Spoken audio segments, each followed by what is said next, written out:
football talk show that holds back nothing on opinions. Straight shooting LJA. Hi, I'm John Sitton. Grassroots coach Manisha Taylor. Hello, I'm Rob Perez. The G-Man. Samira Sawney, Motivate Sports and Fitness. Christian Carambeu. Matt Hodgson, Director of the 4-Year Plan. We the people, for the people. Jazzy Fizzle. Your Monday night footballing fix. Make sure you join the revolution.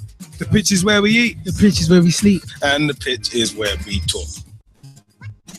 Each and every Monday night of your lives. At youtube.com/pitch talk. For podcast links and information, check out our official website, www.pitch-talk.com.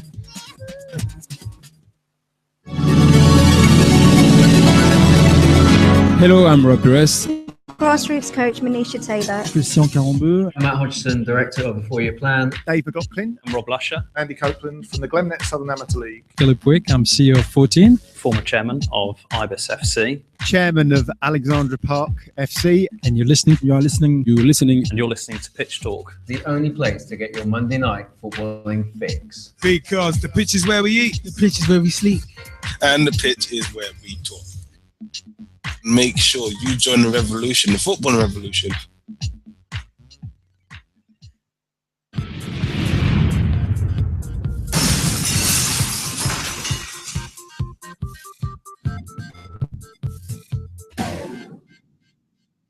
Hi, I'm John Sitton, and I'm here with Gavin, Liam and Gerald on Pitch Talk. The football talk show that pulls no punches and holds back nothing on opinions. Hello, I'm Rob Perez. My name is Christian Carambeu. I'm grassroots coach Manisha Taylor. Hi, I'm Matt Hodgson, Director of the 4-Year Plan, and you're listening to Pitch Talk, the only place to get your Monday night footballing fix. Make sure you join the revolution. The pitch is where we eat. The pitch is where we sleep. And the pitch is where we talk.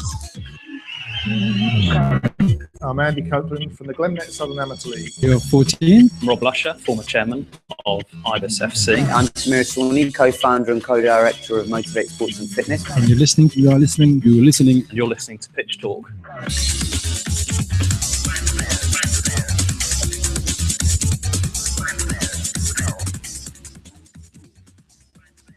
Ladies and gentlemen, boys and girls, children of all ages, this is the show that we call Pitch Talk. Now here on the live studio video feed, you see one by the name of Straight Shooting LJA.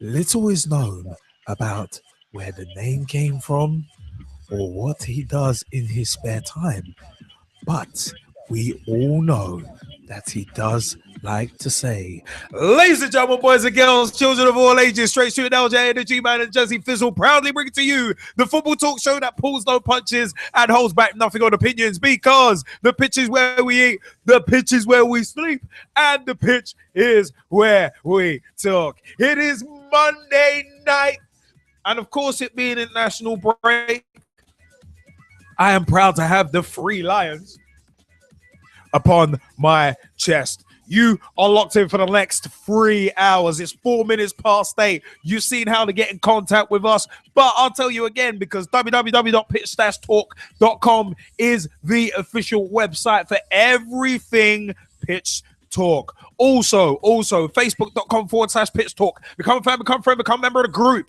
Join the footballing revolution. We are working so hard to create. Also, myspace.com/talk, pitchtalk.blogspot.com or .co.uk will get you to the blogs. Blogs include ones by yours truly, Straight Shooting LJA, the G-Man, Jazzy Fizzle, and many others, including Russ Vernon, Big T, aka Thomas Hewitt, Dave Meir, aka @MeirC, who's had 2 new blogs for us in the past week, so go and check those out. Big shouts to Brian Christopher Jeeves as well, who started blogging for us as well. Woo! It's been a magical week. We announced during the week that on November 28th, Friday, November 28th, we will be starting to release the trailers for Pitch Talk meets Sohail Raymond. That interview will be coming out very, very soon. We got 5 trailers. to release, and we'll be releasing them on a weekly basis in the build-up to Pitch Talk meets Sahel Raymond, which will actually be released officially in very, very early January. The full interview, the world's first wheelchair-bound, fully qualified football coach, Sahel Raymond. Big shout out to him. Big shout out to Class on Grass as well. YouTube.com/Pitch Talk is where those will be released. Keep an eye on our Facebook page. Keep an eye on our Twitter page as well, at Pitch Talk on Twitter. Twitter.com/Pitch Talk. Also, we did include a lot of the fan questions that we were sent. We've got a lot of questions, so it was all good. You know what? Also, apart from youtube.com/Pitch Talk and all the videos of ours, original produced content, I may add, that you can find from there, you can also go to Pitch Talk Live on Google Plus. Come and find us. Remember, 07535 806. It's a mobile in my hand. Mobile's on, as you can see.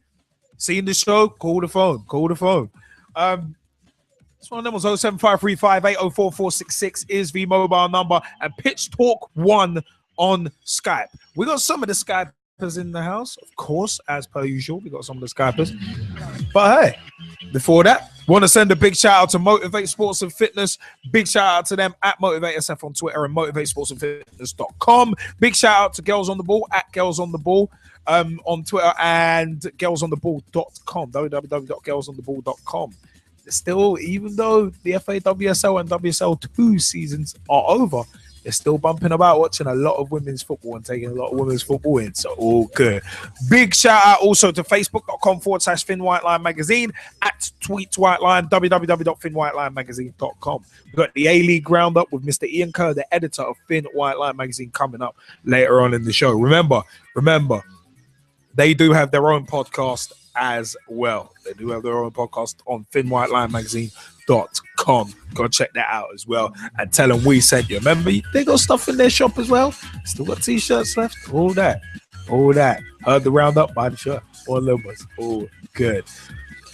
But I may be alone in the studio right now, but the G-Man, who will, I think, tell you why he's not able to make it into the studio today, is with me on Skype. G-Man, how goes it, dude? Where is he? Not too bad, brother. Not too bad. First and foremost, I'll tell everyone why they call it the Shake Street one.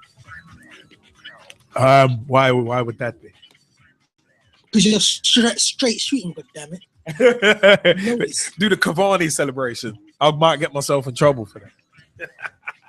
Yeah, and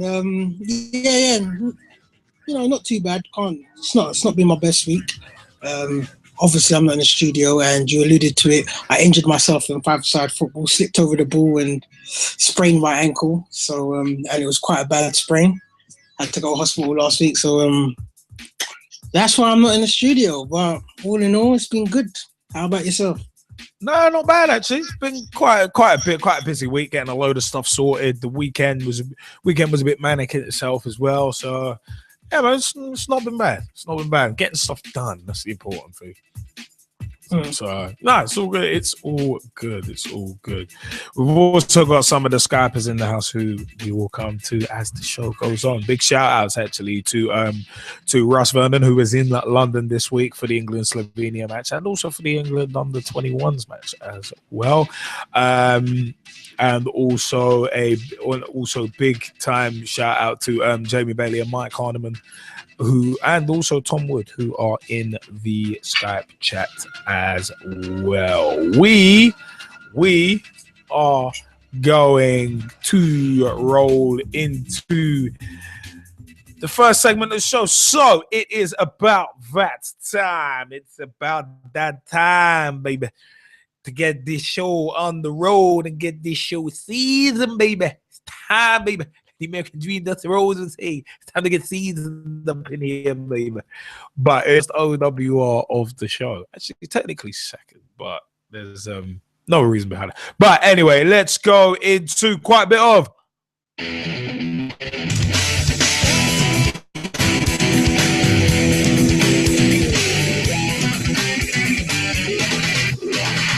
results and analysis.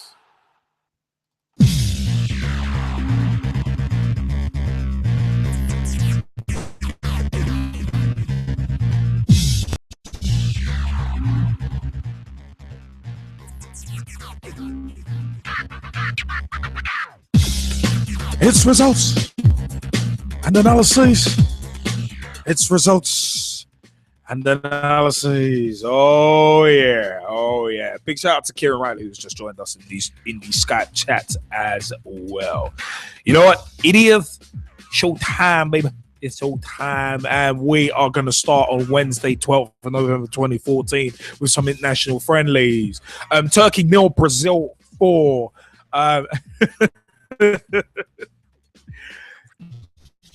Hello, and to Kieran's girlfriend as well. Hopefully they can get... Oh my God, it's so wrong. It's so wrong. Jesse Fizzle, big shout out as well. Oh my God! You know what, Kieran? You kind of dug yourself a grave with a fork and that was say hello to me and my girlfriend. So, and the wrongins in the Skype chat start already. It's tremendous. But you know what? It is one of them ones where Turkey 0, Brazil. Oh my God, Turkey. I love it. And okay, Russ already knows her name. All right, I'm gonna leave that one.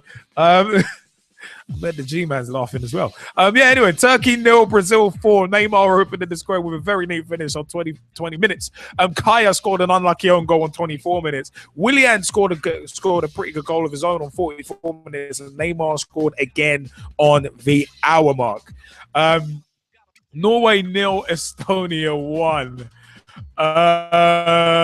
Vasiliev scored on 24 minutes. Holland 2, Mexico 3. Carlos Vela scored on 8 minutes and 62 minutes. Wesley Sneijder scored in between that on 49. Javier Hernandez Chicharito scored on 69 minutes. And Daley Blind scored on 74 minutes. Daley Blind actually later on got injured as well. So adding to Man United's injury woes. Tear to the old glass eye on that one. Jack Hitman Hinton, what's up, dude? Tear to the old glass eye on Blind getting injured. Man United's injury woes piling up. Tear to the old glass eye, I've got to say. By the way, also Kirsten Ayres and Lavinia Watson as well. Tear to the old glass eye on Man United's injury problems. It just makes me, yeah, it's one of them ones. But Argentina 2, Croatia 1. Sharbini on 11 minutes. Sharbini scoring on 11 minutes, the opening goal. But Ansaldi scoring a quality goal on 49 minutes. And Lionel Messi scored a penalty on 57 minutes. Belgium 3, Iceland 1. Lomberts opened the scoring on 11 minutes. Finn Bogason scored on 13 minutes to equalise. But Divock Origi on 62 minutes scored Belgium's second goal, and Romelu Lukaku on 73. I've already seen some rather harsh criticism of Divock Origi. I think it was a couple of days ago in a certain Facebook group. It was like, yeah, dude has no awareness at all. And it's like, I'm thinking to myself, and I actually said to the person, yeah, the dude's 19. Give him a chance, eh? So... it's one of them. People expecting overnight superstars is hilarious to me on a general basis. Anyway, as I said, by the way, a big shout out to Girls on the Ball who were covering the UEFA Women's Champions League. So let's shift on to Thursday, November 13th, 2014. Germany under 21s 3, Holland under 21s 1. Eunice opening scoring on 11 minutes, Hintz scoring on 21 minutes, and Meyer scoring on 38 minutes, and Boetius scored for Holland on 79 minutes. England under 21s 3, Portugal under 21s 1. Danny Ings opening the scoring on 6 minutes, Carl Jenkinson scoring on 44 minutes, Silva scoring on 48 minutes, and Danny Ings scoring again on 58 minutes. I need that guy to start banging in goals for Vernon. I need to start doing that. What the heck? What is going on? Oh my God. In the Skype chat, it's just turned totally wrong. It's actually turned totally wrong, and I will have no part of it. You will have no part of that either. In the Skype chat, that is. I'm having none of it. It might. You know what? Yeah. Is it worth playing the tune, G? Is it worth it? Is it totally? All right, cool. Let's play it. Da da da da da.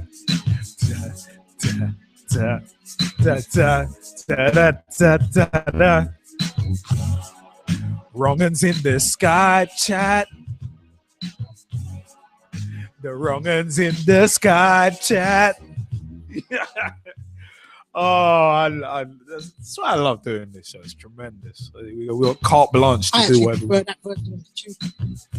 Wait, no, but it's usually your tune though. Why would you prefer it attributed to someone else? He's got quiet. That was all. It's like no. Let's have it for the wrong uns. Let's have it for the wrong uns. Wrong uns in the Skype chat is a connotation shared with all, rather than G-Man is the player. Is a connotation shared with one. That was a fantastic get-out clause. I have no issue with that. So you know what? Hey, it works. It works. And why does it work? Because there are wrong uns in the Skype chat. Wrong uns in the Skype chat. Yes, there's wrong uns in the Skype chat. And I know I can't sing. Anyway, introducing the one, the only, straight shooting LJA. Anyway, Brian Alvarez is not coming. That's not coming out yet. Like I said, that's not going to be used yet. But you know, it is on levels where that. You guys are terrible in the Skype chat, by the way. Remember, Pitch Talk 1 on Skype. Join the fun. Join the mayhem. This is organized Monday mayhem. And if anyone wants to jump in on the results so far, hey, you're more than welcome. But for now, let's move on to Friday, 14th of November, 2014. Georgia 0, Poland 4. European Championship qualifying Group B. Glick scoring on 51 minutes. Krychowiak scoring on 70 minutes. Mila scoring on 73 minutes. And Milik scoring on 92 minutes. Germany 4, Gibraltar 0. The defending in this was laughable from Gibraltar, but they are a part-time J. Brown team, basically. But Thomas Müller scored on 12 minutes, and he almost looked embarrassed to score because he ended up with a tap-in. But he scored again on 29 minutes. Mario Götze scored on 38 minutes, and Santos scored an unlucky own goal on 67 minutes. You know what? The name was Glick on 51 minutes for Poland against Georgia. I don't know where Jamie's going with this in the Skype chat, but it was Glick, like Mrs. Glick in The Simpsons. There we go, an obligatory Simpsons reference. I make one of them in a while. Scotland 1, Republic of Ireland 0. Sean Maloney's goal of the week contender. It must be said, that goal against the Republic of Ireland worked so neatly from the corner, and that curling finish, wow. Will it be straight shooting LJ, the G-Man, or anyone else's goal of the week? You got to stick around for stuff of the week later on in the show to find that one out. But it was fantastic. It's a fantastic goal. G-Man, what do you think of Maloney's goal? And if any of the Skypers want to jump in after the G-Man, let us know in the Skype chat.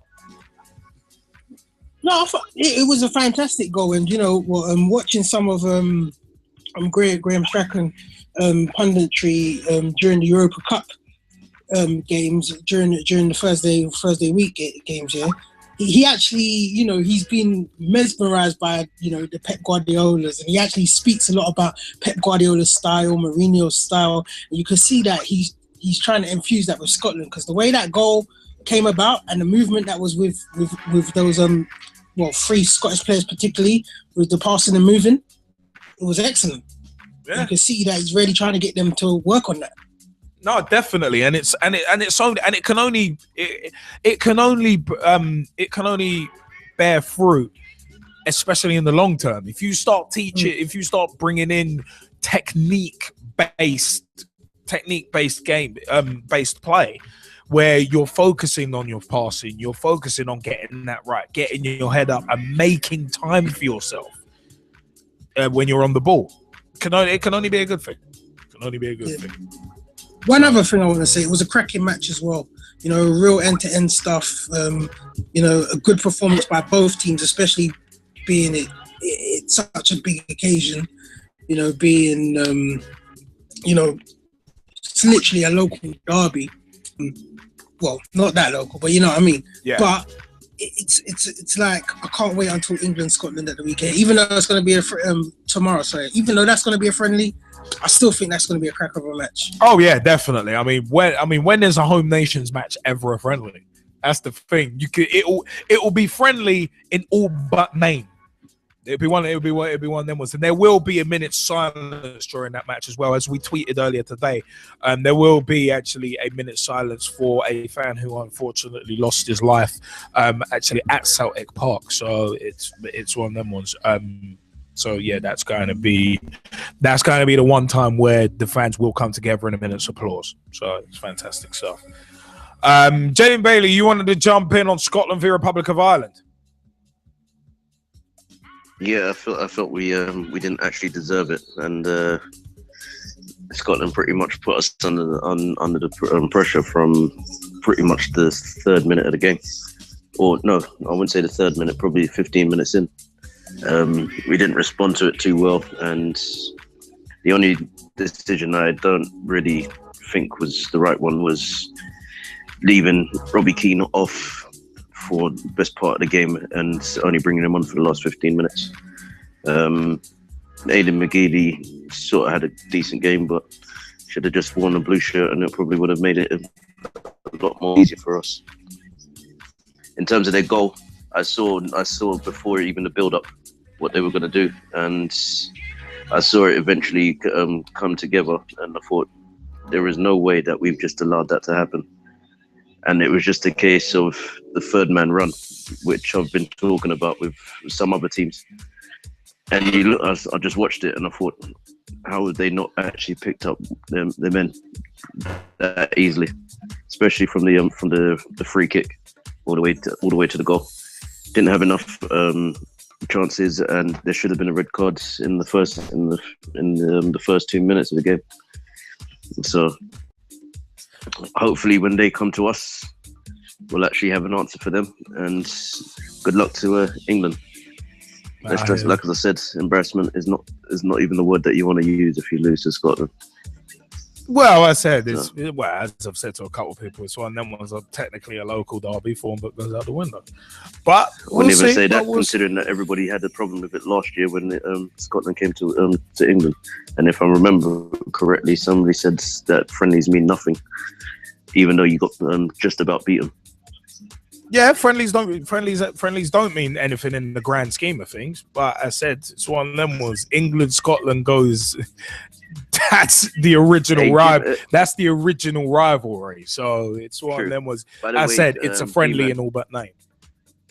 By the way, G-Man, I think your team have just scored. Sorry, I mean Jimmy Floyd Hasselbank's team has just scored. My bad. That's terrible. That's terrible. G-Man, would you like to rebuttal that, or shall we move on? No, there's no need to rebuttal to Ramirez. Then let's move on. UEFA European Championship qualifier Group F. Greece 0, Faroe Islands 1. And this result actually cost the man his job. We'll get into that later on. On 61 minutes, Edmondson scored. Actually, you know what? Hungary 1, Finland 0. Zoltan Gira getting the only goal of the game on 84 minutes. Romania 2, Northern Ireland 0. Oh, this is brilliant. This is tremendous. Romania 2, Northern Ireland 0. And for those of you who know slang, you'll love this because Pap scored on 74 minutes and Pap scored on 79 minutes. So technically, Northern Ireland got done by Pap. Pap and Romania beat Northern Ireland. G-Man, I know that's a terrible joke and you're probably like face palming right now, but I had to do it. I saw it and I had, you know when you wave a red rag in front of a ball and he goes for it? I saw the joke and had to go. Go with that. I knew he was going with that. I love it though. 74 minutes, Pap 79 minutes. Pat, pat. Yeah. Not that I encourage that kind of thing, but it was too funny not to go for. Speaking of Greece versus the Faroe Islands, Claudio Ranieri lost his job over that. I think it was something like 4 defeats or something like that in a row. Let me check that just to be on the safe side. I think it actually is. Yeah, I think it actually was about 4 straight defeats, and Claudio Ranieri's lost his job. So it's one of them. Was me making the El Cheapo jokes doesn't necessarily do that justice. The European Championship qualifying Group I, Portugal 1, Armenia 0. We'll have an interesting fact on this game later on. We're going to sum up some of the weeks. Portugal 1, Armenia 0. Cristiano Ronaldo scoring somewhat of a scraptastic goal on 71 minutes. One that reminded me a bit of a goal that Liverpool conceded, where if you don't take the extra touch and you clear the ball first time, then there's no problem. Exactly the same thing happened with Portugal-Armenia. Is one of them was, if that ball had been cleared with the first touch rather than the player trying to take a touch and then clearing it, then the goal wouldn't have happened. And Ronaldo was Johnny on the spot. The one man you wouldn't want in the 6-yard box with a free shot on goal from that close range, it's Cristiano Ronaldo at the moment. So it's one of them ones. But Serbia 1, Denmark 3. Tosic scored on 4 minutes. Nicholas Bentner actually scored twice. And hell, I think, froze over. Nicholas Bentner scored on 60 minutes and scored on 85 minutes. And Kea scored on 62 minutes. Bentner scoring at all is kind of an anomaly, but let alone twice. It's wow. That's all I can say. Wow. A couple of international friendlies. Well, one international friendly. USA 1, Colombia 2. Jose Alto scored a penalty on 10 minutes. Baca scored on 60 minutes. And Gutierrez scored on 87 minutes for Colombia. Bit of controversy. I think it was the equalizer where there was a little bit of controversy in it because there was actually a player standing in an offside position who actually moved like he was going to go for the ball. They must have realized he was offside and stepped back. But play was allowed to continue and the goal was allowed. So it was a bit of a nuts one. But that one was actually played at, I think it was Craven Cottage. That one was played at. Oh, good. Chile, where are we going? Chile 5, Venezuela 0. Alexis Sanchez opening the scoring on 17 minutes. Valdivia scoring on 45 plus 1. Vargas scoring on 55. Milar scoring on 78. And Hernandez scoring on 93. Big shout out actually to Natalia Flores, brother of DJ Carlos Flores, who of course always represents Chile. It's one of them ones, man. Dance for Chile Aid was fantastic back in 2010 when we were filming it. Loved it. Let's shift on. And by the way, France 1, Albania 1, another friendly. Mavraj scored for Albania on 40 minutes, and Antoine Griezmann scored on 73 minutes to equalize for the French. So that's Friday out of the way, 14th of November. Let's go on to Saturday. Saturday, 15th of November 2014. Luxembourg 0, Ukraine 3. Yarmolenko scoring on 33 minutes, scored again on 53 minutes.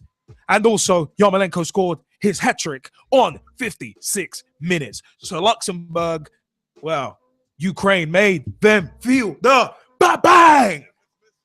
I've been watching WCW Thunders from 1998, which is where that OWR came from. DDP. One of them was, I think it's at Real DDP on Twitter. Give him a follow and try the DDP yoga. Jesse Fizzle says that DDP yoga is pretty good. It's one of them ones.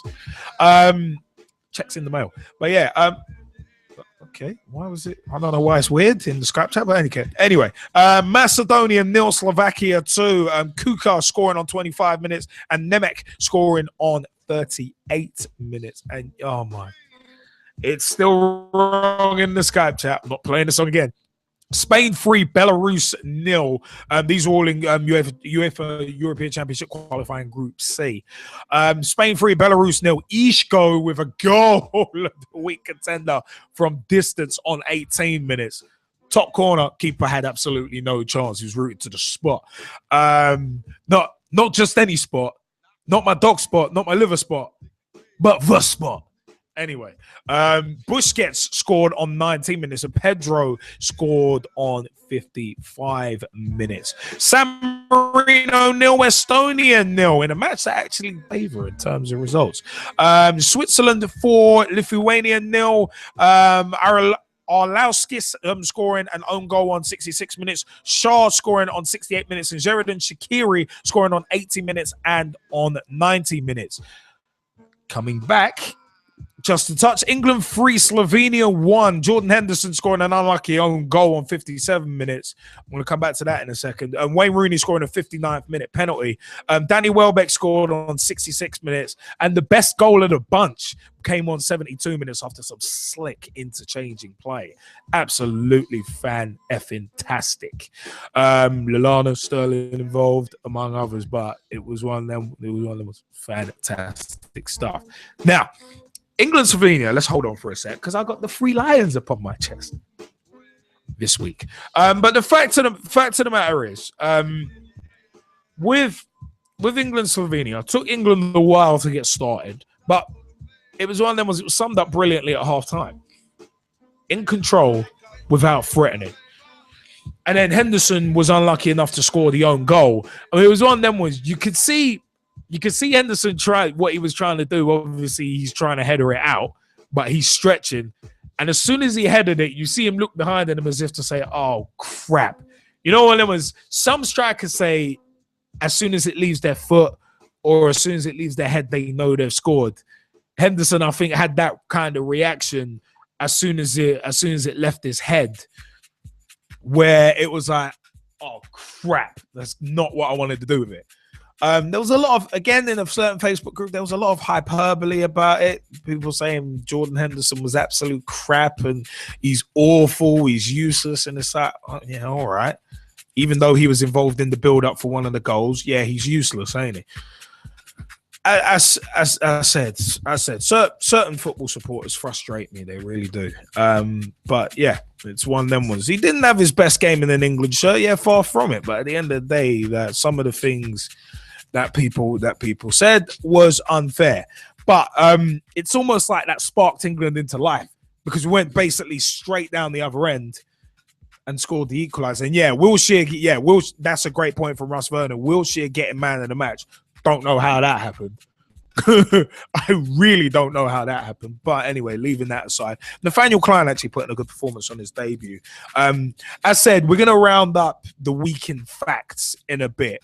We're gonna round that up in a second. But it's one of them was Danny Welbeck getting on the score sheet a couple of times. Fantastic stuff. And I said that third goal was slick. It was that, yeah, that's the kind of goals that we need to score more. But you could see, for me, I was watching this with a friend of mine, my landlord, who's actually my friend as well, and we were watching the match, and it was kind of like you could see that England team, when you play alongside someone a lot, you know their idiosyncrasies, you know what they're going to do, to an extent, but you can see that England team right now, there's been so much chopping and changing within it that everyone almost seems a bit unsure of who's next to him or who's behind him or who's in front of him. You don't necessarily, the link-up play and the continuity is not there. So that's going to come over time and once the team settles down a bit. But the fact of the matter is we're top of the group and clear by a good few points as well. I mean, we started the night with Slovenia second in the group. So this win puts us a good distance clear. So Roy Hodgson, I can understand why Roy Hodgson's tinkering with the team because he's seeing who can fit the system best, which I understand. You might as well, if you're top of the group and flying, you might as well do that. And hell, it's that own goal it's funny. England scored against themselves technically, but that was one of them ones where it was the first goal I think they'd conceded since the goal against Uruguay in the back in the World Cup. So one of them was the record had to go out the window at some point, but at least we're still unbeaten in the qualifiers, and that's right now. That's what matters. We're unbeaten in the qualifiers, and we got 3 more points on the board. So, all right, G-Man, what was your view, man? Before you jump into the Skypers. Well, my review, like yours, is one of those ones where first of all, England got the victory, and that's all that matters. 3 points on the table. You can't really discredit anyone if they have a poor game or a good game, but if they still get the 3 points, they get the 3 points. Yeah. Mm-hmm. However, with this group in particular, I think England, rarely in a situation where it's masking frailties, because this game against Slovenia, especially, the first half yet it was said, England were pretty comfortable and there was no threat against them. However, it's like being pretty comfortable against Slovenia, in which Slovenia, to be honest, they couldn't even string 2 passes together pretty well. Yeah, and when they did, they didn't look like they were going anywhere with it. England should have been doing a lot more what they were doing in the second half. Mm-hmm. But obviously going into the second half, and that team talk probably helped, changing Sterling from the left wing to the right wing, and getting him to attack their left fullback wasn't genius. It was just something they should have been doing in the first place, because he caused a lot of problems once he was on that right hand side. And also it's like the criticism of Henderson, and I can understand. He had a very poor game. If you watch certain individual parts of his game, he was very poor. There was parts of it where you saw the frustration when he lost the ball. He knew he was having a poor game, and that own goal just summed it up for him. And what, I agree with you, that is partly down to probably link up play with teammates, because that midfield especially doesn't quite look right yet. In terms of Wilshere and Henderson don't look comfortable around each other. Yeah. Sometimes in my eyes, they look like they both want to be playing the same role. Yeah. And they're both trying to play the same balls, and they're both trying to move into the same positions, and it just seems to be counteracting each other. But that's been a problem with us for a long time. I mean, we had Gerrard and Lampard doing that previously. We've had that as a problem as an issue for a while. Just to touch on with Lallana as well, I thought he was pretty good in my eyes. Oh yeah. So I had no criticism of Lallana or Sterling or anyone else. Welbeck, I can understand why he didn't get man of the match, to be honest. All right, he popped up and scored 2 late goals but you know what? He didn't actually contribute that much before the 2 goals came to him. And in fairness to Jack Wilshere, he was trying to drive forward a lot, and he was trying to get things popping. So I could see where he was one of the most effective players. The defense, they have barely had anything to do. Yeah. And goalkeeper had nothing to do. So to me, Jack Wilshere was the most logical player, because he literally was the person that just stood out the most. I would have looked at someone like Sterling, maybe even Rooney, actually, because Rooney was that link between defense and attack quite a lot. But Sterling was Sterling. I was impressed with Nathaniel Klein on his debut as well. Trying to get up, trying to support attacks. I was impressed with it. So it's one of them ones. Hey, that right back position's up for grabs. It really is. Without a doubt. Yeah, it really is. But again, this group that England's in, I think some of the matches, you know what? It's either they need some really hard friendlies in between these matches, or we might just, this might just be a team where it fools everyone once again. Yeah. If it gets to the finals. Well, we've been fooling. Well, the England team have been fooling everyone since Euro '96. It's the last time we got to a semi final. That is. But I mean, the Scotland friendly is going to be interesting. But you know what? Yeah. We got Russ Vernon who wanted to jump in. Russ, what do you reckon of England v Slovenia? Yeah, as you know, Liam, I was at the match on Saturday. Enjoying my day out at Wembley and that. And first half was, I remember they were talking, and we thought first half we were a bit poor. Didn't really create much chances in the first half. And then we're talking in front of us with a few Leeds fans. So we're talking to them after the first half. And we actually said to them after before when half time, when something should be like an own goal is going to wake England up, and then we'll go on to win this. And Henderson got that own goal. And then after that, England woke up and went on him. In my opinion, the man of the match for England, I think it was either Welbeck. I thought Kim Gibbs had a good game at left back, and I thought Nathaniel Klein had a solid debut, even though the defence didn't really have too much to do. Slovenia were there for the taking. I think if we scored the first goal before the own goal, we could have gone on and got 4, possibly 5. But when they scored the own goal, and then when we scored the own goal, and then we got the first 2, good response immediately straight away for England. And I thought overall it were a good second half performance, and we deserved the win.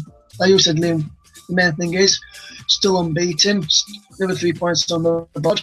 On to the next game, which is in March against Lithuania at Wembley. Hopefully we can get another 3 points on the board then, and so remain unbeaten. And I think in tomorrow's game, I think because with Jordan playing tomorrow against Scotland, I would play Fraser Forster in goal for England, because he knows what the ground's like, because he's back at Celtic where he used to play. So I think I would put Fraser Forster in goal, because he knows what the ground's like and see what sort of reception he gets.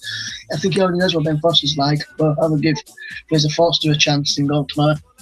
I actually do agree with you in terms of putting Fraser Forster in, because the fact of the matter is he's still quite young, and he's going to be Joe Hart's understudy for quite a while, unless anything happens to Joe Hart, and hopefully it doesn't. So it's gonna be an interesting one. It's gonna be a very, very interesting one. Kieran Riley wanted to jump in as well. Kieran, what's up?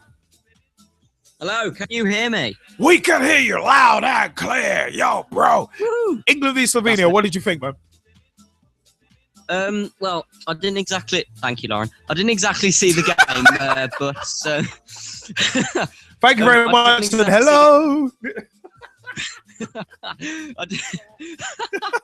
They were just laughing. They just said hello. I didn't exactly hear. We should be on speaker. You should have us on speaker. No, we're kidding. But yeah, England Slovenia. What do you reckon? Yeah, I didn't see the game, but I saw the highlights, and I must say it was interesting. I do agree that Welbeck should have got man of the match after those cheeky goals. Yeah. But well done to we've played fairly well. We're gonna have a tough one against Scotland soon. But to Rooney scoring that penalty on his 100th cap for England, I must say it was a very interesting game. Yeah. No, definitely. It was one of them ones where sweeping conclusions cannot necessarily be drawn against a team like Slovenia and that result and the way that result came about. But as I said, the important thing is we've got 3 more points on the board. That's the most important thing, because goals win matches and points win prizes. Oh, it's one of them. That's what it's all about. You know what? Let's shift on.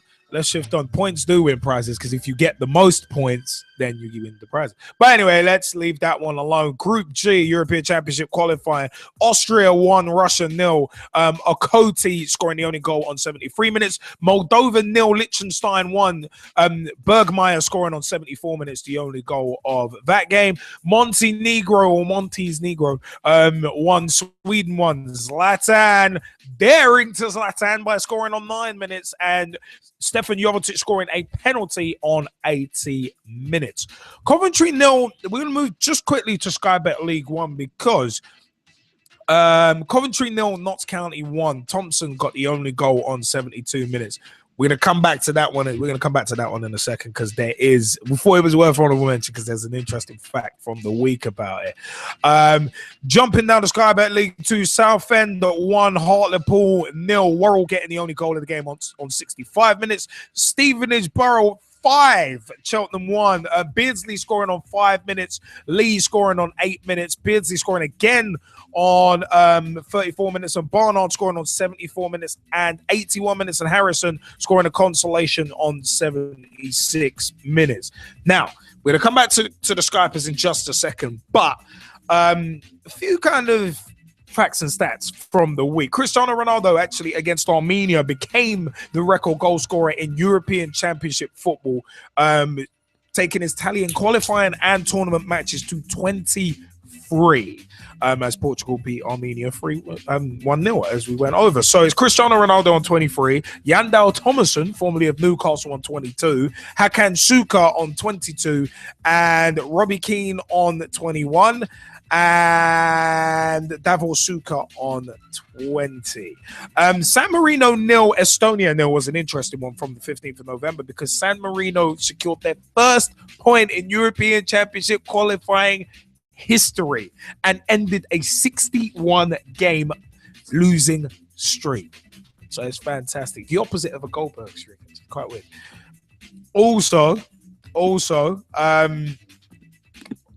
Wayne Rooney got his 100th cap, and he was actually presented. I think it was Bobby Charlton who presented. So it's one of them ones. He got his 100th cap. Speaking of joining the 100 cap club, Karen Carney is in line for her 100th cap at Wembley. So the England v Germany game, which will be helping promote awareness for breast cancer care, as we've mentioned. 55,000 people will see England ladies versus Germany ladies, and it's fantastic. And Karen Carney could earn her 100th cap in the friendly against Germany after being named in Mark Sampson's 23-player squad. The Birmingham City captain has scored 23 times since making her international debut against Italy in 2005. So it's one of them was that squad for the England Germany game at Wembley, which is coming up on Sunday 23rd of November 2014. Karen Barsley of Manchester City, Siobhan Chamberlain of Arsenal, Carly Telford of Notts County, Laura Bassett of Chelsea, Lucy Bronze of Liverpool, she's actually I think it was Lucy Bronze who's just transferred to Manchester City as it happens.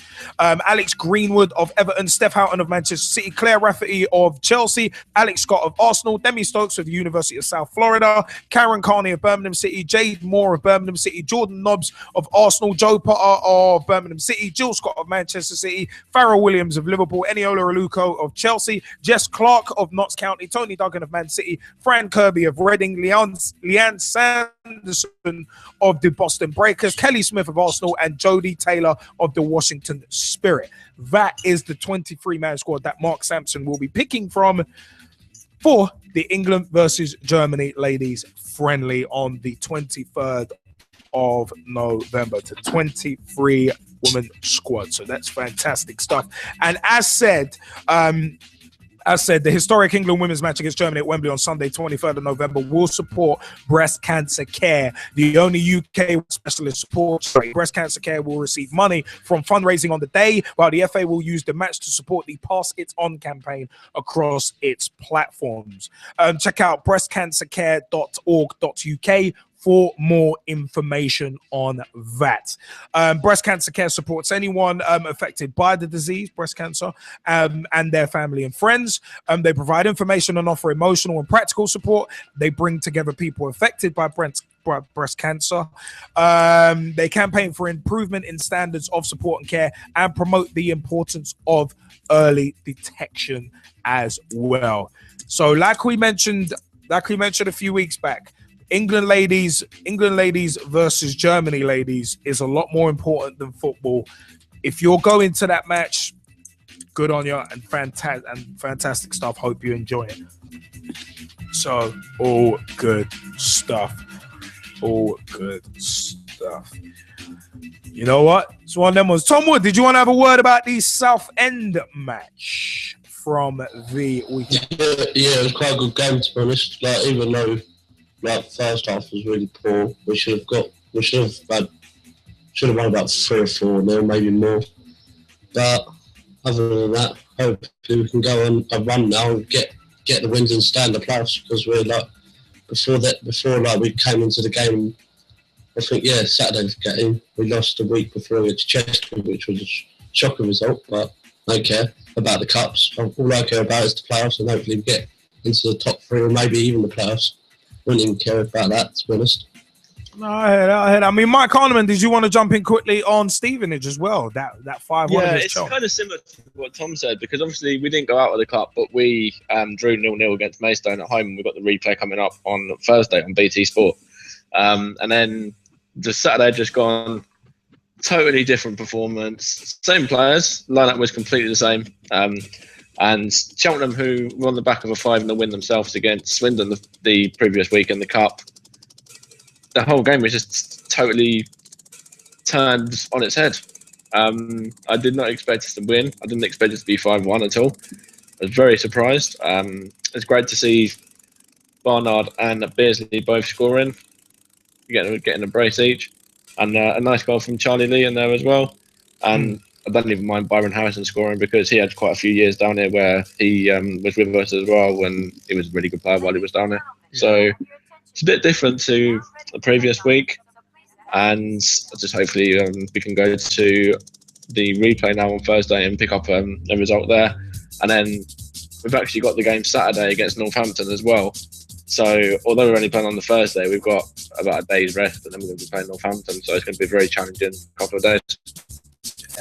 I hear that. Speaking of challenging, Roy Carroll is going to end up playing 3 games over the space of 5 days, because he played for Notts County against Coventry in that win.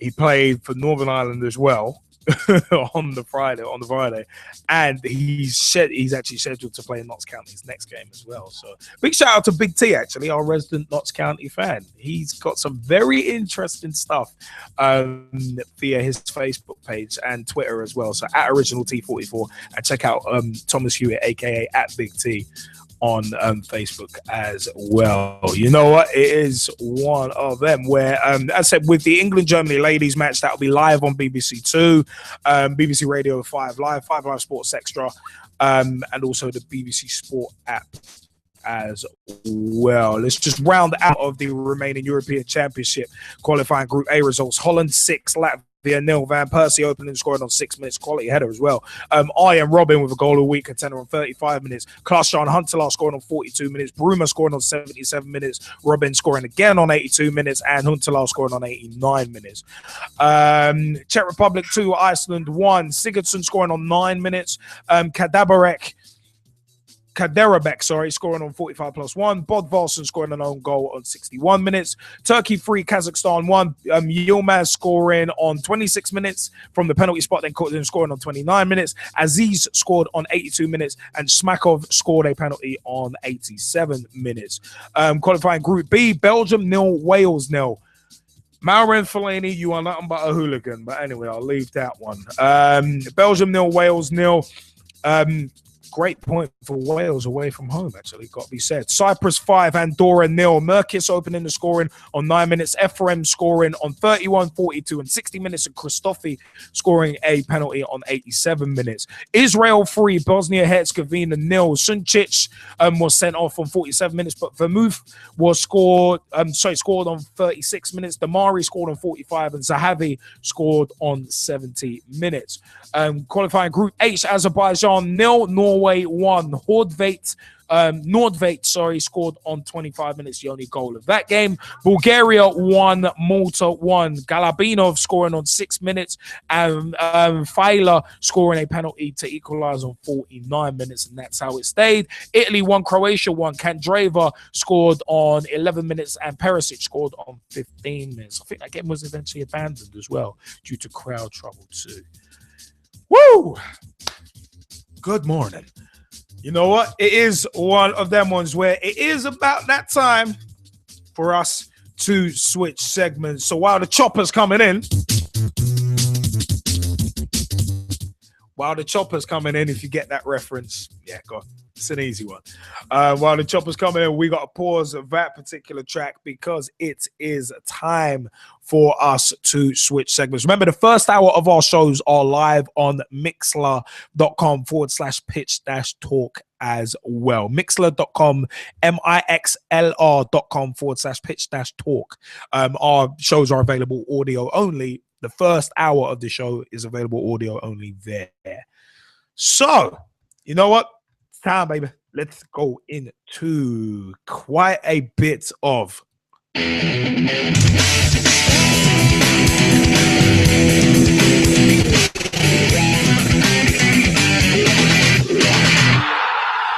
General talking points.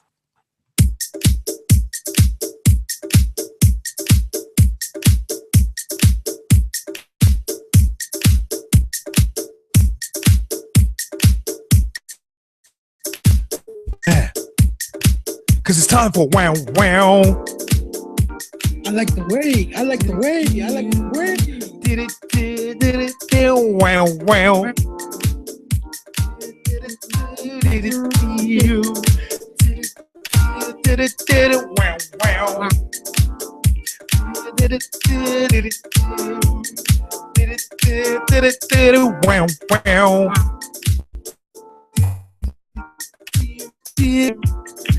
You. This is Monday night and this is Pitch Talk Live. We are live, brought in by Christian Alvarez, featuring Jolie on that vet and you.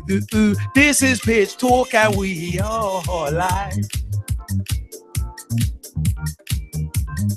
Every Monday night, organized mayhem. This is Pitch Talk.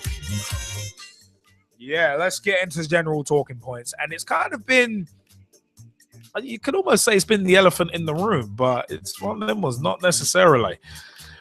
It's been controversial because Ched Evans on October 17th was released from prison after serving half of his 5-year sentence for rape. The 25-year-old was found guilty in April 2012 of raping a 19-year-old woman in a hotel in May 2011. Evans has always maintained his innocence. And almost 150,000 people actually signed a petition urging Sheffield United not to take the Wales international back. But Blades manager Nigel Clough said he had held talks with club officials about the possibility of Evans returning. Evans left Wymont prison near Leyland in Lancashire at that time. United signed the player for $3 million in 2009, but released him the month after he was convicted of raping a woman at a hotel near Rhyl in Denbighshire. Evans denied the offence, but was found guilty by a jury at Caernarfon Crown Court. A statement on his website said he would continue to fight to clear his name. PFA Chairman Chief Executive Gordon Taylor said that Evans should be allowed to continue his career after his release. So it's we'll come back onto that. Sheffield United on the 11th of November allowed convicted rapist Ched Evans to train with them following a request from the Professional Footballers Association. And yeah, we're going to get onto the patrons that have actually resigned. One more has resigned today, but there's been a few more. After due consideration, the board has decided to respond favourably to the PFA's request to allow Evans to train at the club, Sheffield United. However, they are not prepared at this time to decide whether to re-sign the Wales international striker. The League One club statement continued. The club acknowledges a receipt of a request from the PFA to the effect that the club consider allowing Mr. Evans, who is a PFA member, to train at the club's facilities. According to the request, this training would be with a view to enabling Mr. Evans to get back to a level of fitness which might enable him to find employment in his chosen trade. The request has come to the club because it is the last club at which Mr. Evans was registered before his conviction. The club agrees with the recent statements of the PFA to the effect that professional footballers should be treated as equals before the law, including in circumstances where they seek to return to work following periods of incarceration. There can be no place for mob justice. Now, On the 13th of November, the crap started to really hit the fan because Jessica Ennis-Hill, the Olympic champion, told Sheffield United she would want her name removed from a stand if the convicted rapist, Ched Evans, is re-signed. Jessica Ennis-Hill said she wants her name removed from a Sheffield United stand if they give Ched Evans a contract. The Olympic gold medalist, in whose honour the club's Bramall Lane stand is named, said re-signing the convicted rapist would completely contradict her beliefs. The heptathlete is the latest high-profile figure to warn she would cut ties with Sheffield United if Evans is given a chance to play again. She said in a statement, "I believe being a role model to young people is a huge honor, and those in positions of influence in communities should respect the role they play in young people's lives and set a good example." I have no problem with that at all. If Evans was to be re-signed by the club, it would completely contradict these beliefs. So, you know what? Sheffield United's decision to let him train with former teammates provoked a wave of criticism from high-profile supporters, MPs, and club sponsors as well. TV presenter Charlie Webster announced last Tuesday that she was resigning as a Sheffield United patron because the club had failed to recognise the extremity of Evans' crime. The resignations of her fellow patrons, 60s pop star Dave Berry and health expert Lindsey Graham, came the following day. Mr. Berry said he was taking a moral stand over Evans, while Miss Graham said she was quitting for personal reasons. Sponsors DBL Logistics and John Holland Sales Limited also threatened to end their deals with Sheffield United if the striker was given a contract. And local MP Paul Blomfield warned the club stance sends a disturbing message to young people and victims of sexual violence. More than 160,000 people at the time had signed a petition urging the club not to take Evans back. There's a little more to that. Sheffield United, as said that they had taken on the request of the PFA to take him back on, but no decision on whether to re-sign him had been taken. Now, controversy all round on that one. Now, at the end of the day, with this,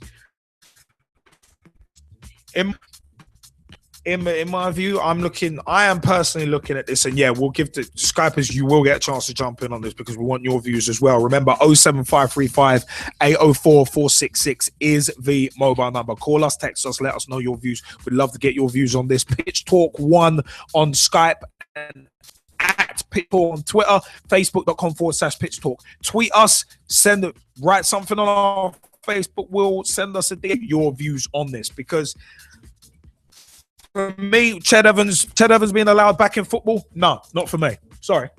I personally don't. I've said on numerous occasions that I don't think football players should be role models. And this Ched Evans example is a prime example of why I think that way. Now, for me, it's a case of he was found guilty. This is not one of them ones. Where he's not one of them ones where he's kind of like he's appealing and waiting on the result of that. No. The dude's been convicted and served half his sentence. I understand someone coming out of prison and being rehabilitated, but like what has already been said, it's a case by Jessica Ennis, who I have a lot of admiration for. It's a case of that it does send out a horrendous message, and that we've seen people ostracized from the game for a lot less than Sitton, who was a guest on our show a month ago, along with Vernon Grant of VG Tips. John Sitton was ostracized from the game for the way a Channel 4 documentary, Orient Club for Fiver, portrayed him as a ranting manager who was looking to offer people out for fights. He got ostracized from the game for that. So for me, the fact that there's even a discussion going on about letting a convicted rapist, let me say those two words again: convicted rapist, not alleged, not suspected, convicted. The fact that there's even a discussion to let him back in the game is a joke in itself. But there's two sides to a story. You always have to listen to both and look at both. Now, I would personally not want a convicted rapist anywhere near the club that I love or a club that I play for. I wouldn't want that. I legitimately would not want that, because if I had children, especially if I had a daughter, I wouldn't want her looking up to that guy because the man's a convicted rapist. Rape is a very serious offense. Let's not get that wrong. Let's not get that misconstrued. Let's not get it twisted. That is a very serious offense, and he's been found. Ched Evans has been found guilty of it. So let's not muck around here. It's like some say, "Oh yeah, but he should be allowed to come back." Nah. If you're supposed to be a role model to children everywhere, and to your teammates, to younger players at the club, it's one of them was you've not only burnt your bridge in the game, you've torched it. In the words of Jim Cornette, bridge over the river quiet, straight up, gone. It's done. Like in the words of Paul Mooney, like the Arsenio Hall show, it's a done deal. I personally wouldn't want you back in the game, because it's one of them. Was. But the one thing that does concern me though is the fact that criminals in football, and it unsettles me that there are a lot of criminals in football. We've seen the thing with Jermaine Pennant. We've seen many other. We've seen Nile Rangers kind of stuff. Marlon King as well, who likes to seem who's at one point was found guilty of groping and sexually assaulting a woman. There's not that much of a distance between sexual assault and rape. It's almost the next stage, in my view. And the fact of the matter is, Marlon King has been given a good few chances. So it's one of them ones. I mean, I've said that Massimo Cellino, who's a 2-time convicted fraudster, shouldn't be allowed to run a club. I wouldn't even want him to run a half marathon, let alone run a football club. And he's been convicted of fraud twice. So the fact of the matter is, for me, I wouldn't want a convicted rapist. I wouldn't want I would not even want my children cheering for him, because it's like, you are legitimately cheering a convicted rapist. Nah, I'm not on that. Not on that at all. I'm not even a parent, and I feel that strongly about it. Now, the fact of the matter is, you've got patrons. Dave Berry, and Lindsey Graham as well.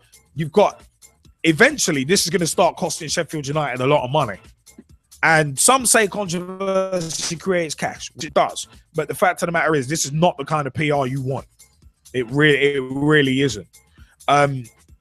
And for me, the fact of the matter is, I mean, sponsors DBL Logistics and John Holland Sales are threatening to end their deals with Sheffield United if the man is given a contract.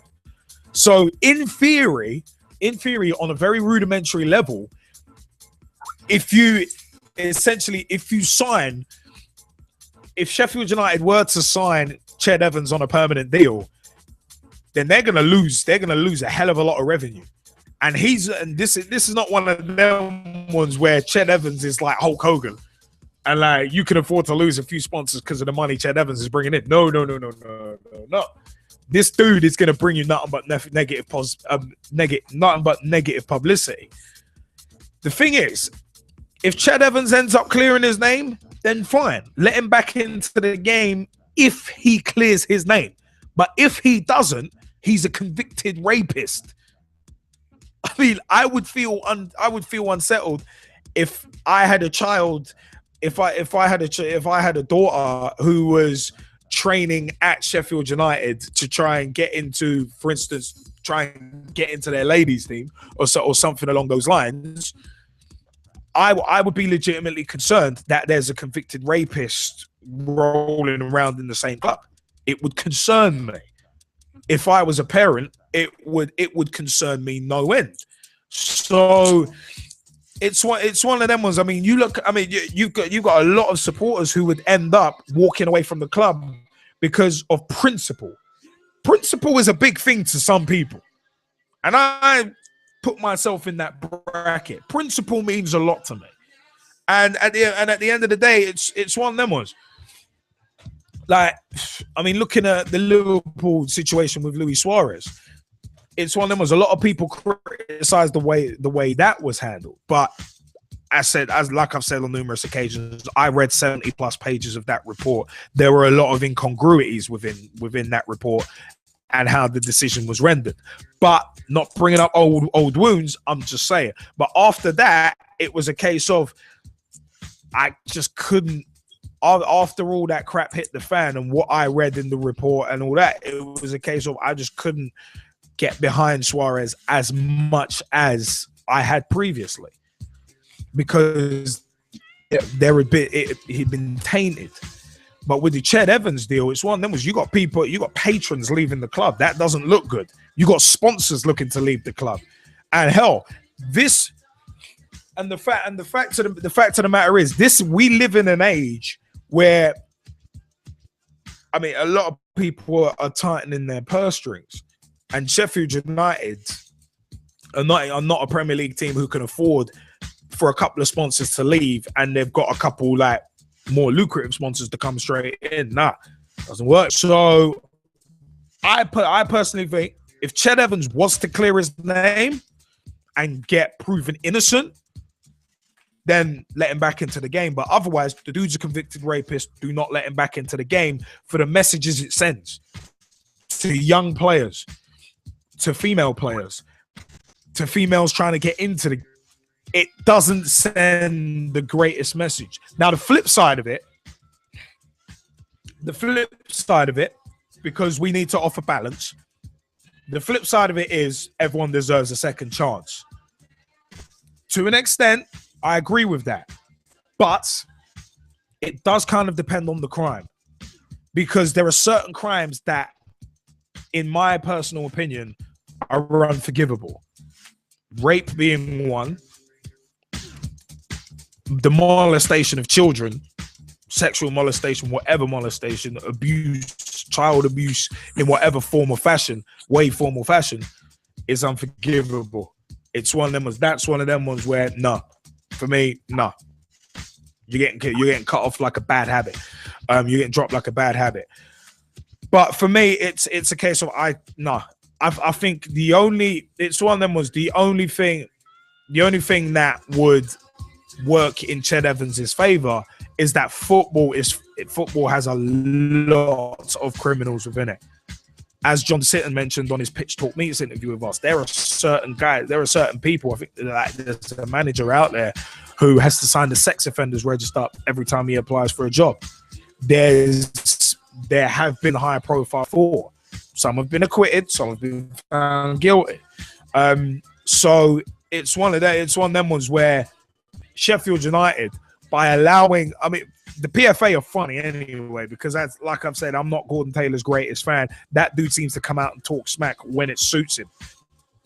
But Sheffield United taking on Ched Evans, of course, if you let a person train with you, there is always going to be the view, well, let's take him on. Victor Valdez at Man United being the example, but he's not fit enough yet to be able to, for that to be an argument. So it's one of them. So it's one of them was for me. I don't know. I mean, I personally feel uneasy with the whole thing, and I'm not even a father. Because you imagine parents who support Sheffield United, who have daughters, who have sons, who look up to the players as role models. I wouldn't want my children looking up to a convicted rapist as a role model. And I said, I don't think should be role models. Bye. G-Man, what do you reckon of this, man, before we jump out to the Skypers? Well, first and foremost, just touching on your last comment, you know we're at loggerheads with this. I think footballers are big role models. Some of my biggest role models have been footballers. So, who are I see in sport they've done and what they do.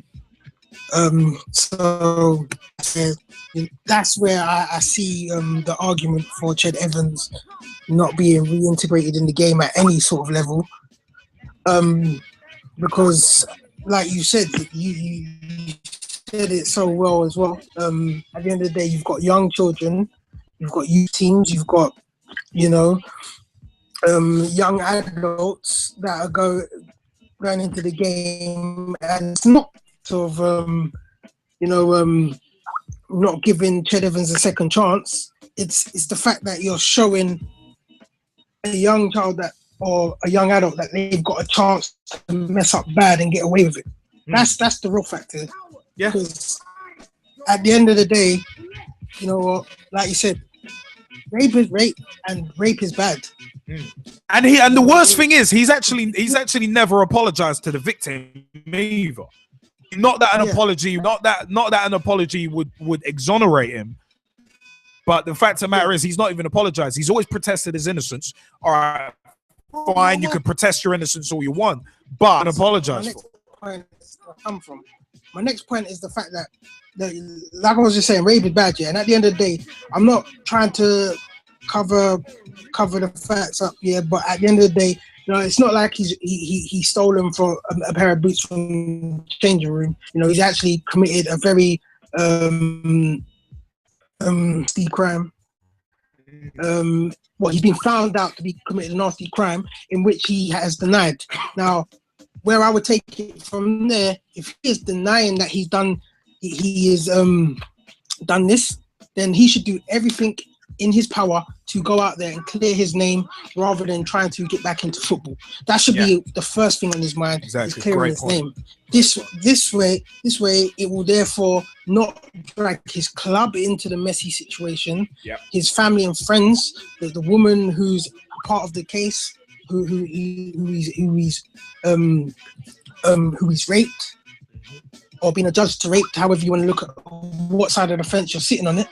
Yeah. And it's one of those situations, like for me, Ched Evans and his PR team, they should really be looking to get his name cleared rather than trying to get him back into Sheffield United.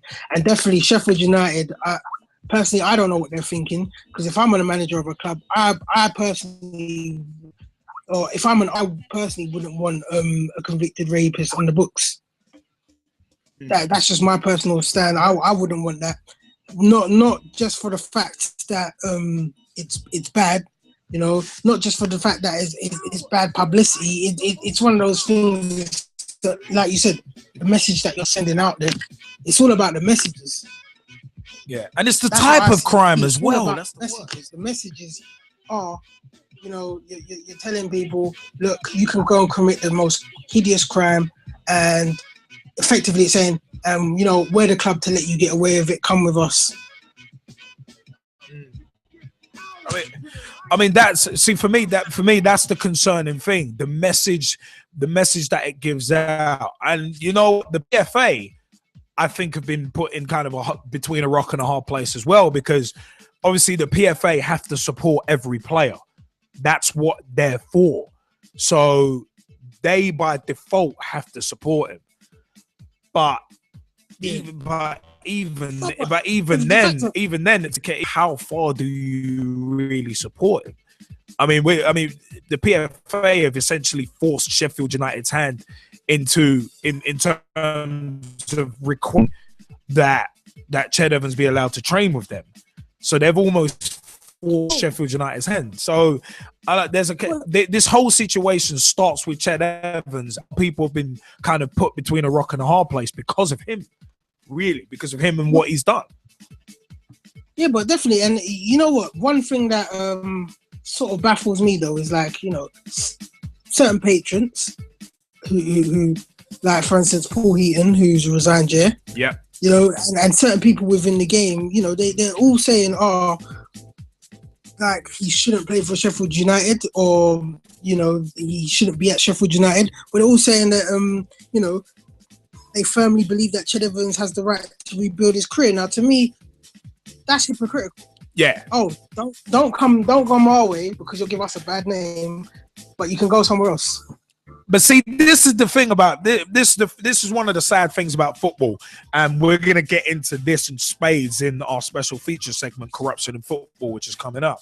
And the fact of the matter is, there's a lot of criminals running around in football, and it's just one of them ones where it is actually kind of unsettling that it's pretty much permissible, really. And it is one of them where it's very, very unsettling. Hey, G-Man, do you want to say a bit any more? No, I'm done with that point. Hash, I'm done. But I mean, Kieran Riley, you wanted to jump in as well, yeah?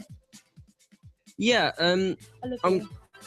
Shut up. I'm just saying that ESL she has every right to pull a name out if they're thinking of signing a convicted rapist. Of course. To be honest, wouldn't you pull out if you had your name on a stand of a club that's got a convicted rapist in it? Would you do that, Liam? Of course I would. Of course I would. I wouldn't want my name associated with that, because you end up guilty by association.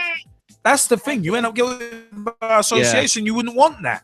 I mean, Jessica Ennis-Hill has so much respect within society, within athletics. You wouldn't want your name tarnished by the fact that the club has made somewhat of an irresponsible decision. You just wouldn't want that. If it does push them so they do sign him, I think they're going to lose a lot of fans and a lot of their sponsors as well. Yeah, I mean, two of them in particular, and John Holland Sales, have already threatened to end their deals, and they've had like 3 or 4 patrons leave already, high-profile patrons. So it doesn't look good. All it's bringing really is a crap storm, but the thing is, this is all coming about just from the man training with Sheffield. This crap storm's been brought about by this. Imagine the crap storm that's going to happen if Sheffield United actually do take him on. It'd be even worse because they will have actually officially done it. So, hey. Yeah. Well, it's the board's decision. If they sign him, they sign him. They're just going to lose money and then they'll end up in administration. Well, potentially, yeah. Hey, it's one of them ones. I mean, who's going to want to support them? I mean, Mike Harniman, you wanted to jump in as well. Yeah, kind of just agreeing with what you're all saying, really. But also, I think he shouldn't be classed upon as a role model at all. I don't know why footballers are, as you were saying, Liam, a little bit earlier, and sort of like previous weeks and that as well. But I think like where he's going to be with quite a lot of the youth players and stuff as well, because he might even have to go in and train with. I don't know what he's going to do to get his so-called contract if that's what he's trying to get at the end of the day. But like where he was quite sort of an established player, he could even be sort of told that if he gets a contract, would be like mentoring a youth player, and that would not be right for me at all, because the youth player would just look at him and be like, "What?" Well, it's going to be one of them ones. You're going to have a convicted rapist mentoring a young person. That something about that. Something's rotten in Denmark. That just doesn't sound right. From a moral standpoint, that doesn't sound right. As well, I think it could really like cause a lot of problems with the squad. I think the squad could if some of them could walk out, some of them could hand in transfer requests. You could have like a tramway where you get like 8 or 9 people wanting to get transferred. It could go really it could become quite a big issue, really. I mean, it's one of them ones. I mean, Russ Vernon, you wanted to jump in as well on this. Yeah, I actually know Sheffield United college, Liam. I was speaking to him about it when he heard that he was back training with Sheffield United, and he actually said to me that if Sheffield United do actually sign Ched Evans back, he's going to be switching from the red and white half of Sheffield and going to support Sheffield Wednesday. And a lot of people who I know as well who are big Sheffield United fans, they're all saying that they're going to support Wednesday if they do sign Evans back. And I was listening to a programme over there with Charlie Webster, who actually has resigned as a patron. She's actually... Yeah, we mentioned that. Yeah, we mentioned that earlier, yeah. Yeah, she was speaking over there, and she actually said she's not looking for another club, but she had a season ticket to Bramall Lane. What is at the moment? She said if Sheffield United do sign Ched Evans back, she's going to rip up a season ticket and in front, go down to the training ground and rip it up in front of Nigel Clough for them signing Sheffield United had, because I saw an interview with Nigel Clough as well, and he says it's going to be between him and the board who made the final decision whether Ched Evans comes back or not. So it's pretty much the board. Well, it's pretty much the board. Well, the thing is, it's pretty much the board's decision to make. Not necessarily Nigel Clough's decision, it's the board's decision, because of course a board at a football club is the be all and end all. Nigel Clough can make recommendations, but it won't be like completely his decision. But for me, as said, it's this thing about the messages it sends out. That's the thing. It's the message the whole thing sends out. It just does not send any sort of good message. As said, there is the other side to the coin about, oh yeah, everyone deserves a second chance. But at the end of the day, no, it's just not. It's not going to be a good look for football. Really and truly can't afford much more bad publicity. I mean, football and wrestling are two sports that really can't afford much more bad publicity. And one of our segments tonight, the returning corruption in football segment, well, it's one of them. We'll get onto that later. But I mean, I said it's just one of them ones. It is a very, very prickly issue. And G-Man, let us know if we get anything on socials. G-Man, please let us know. I mean, we'd love to articulate the views of the fans as well, because without a doubt. And yeah, because at the end of the day, I mean, it's one of them ones where the whole, I mean, this is one of them things that is polarizing opinion. And at the end of the day, I mean, it's one of them ones. Some will sit on one side, some will sit on the other side, but there ain't no sitting on the fence on this issue. And I know what side I'm on, and it's not Ched Evans' side. It's the side. For me, it's the side of morality. You got to fight the good fight. And hey, at the end of the day, people they've got to stand up and be counted. I mean, football has dropped the ball on so many occasions in terms of setting an example that we will not allow this in the game. Football's dropped the ball on so many occasions with that. It saddens me, but it's one of them. I'll leave that as that. But you know what? Yeah, remember, we are your Monday. I just want to ask a side question. Yeah, shoot, go on. Interesting side question. All right, fair enough. A lot of people say footballers are not role models, yeah? Yeah. That means managers are not role models as well, you can say. Yeah. Because they're associated with footballers and they were some are ex-footballers. Some owners, potentially, are not role models. Yeah. So does football really have to show... does football have to basically be a good show on life then? Well, if you don't want the players to be role models, if you don't want to see them fit as role models, isn't the players just a reflection of what the game is? Well, I've always said football is a microcosm of society. So the fact that footballers are not role models, I feel that I say the same thing with celebrities being role models. Most of them shouldn't be, because most of them, if they had a brain, they'd be out playing with it. And the fact of the matter is, if you were to brainwash some of them, all you'd need is an eye drop.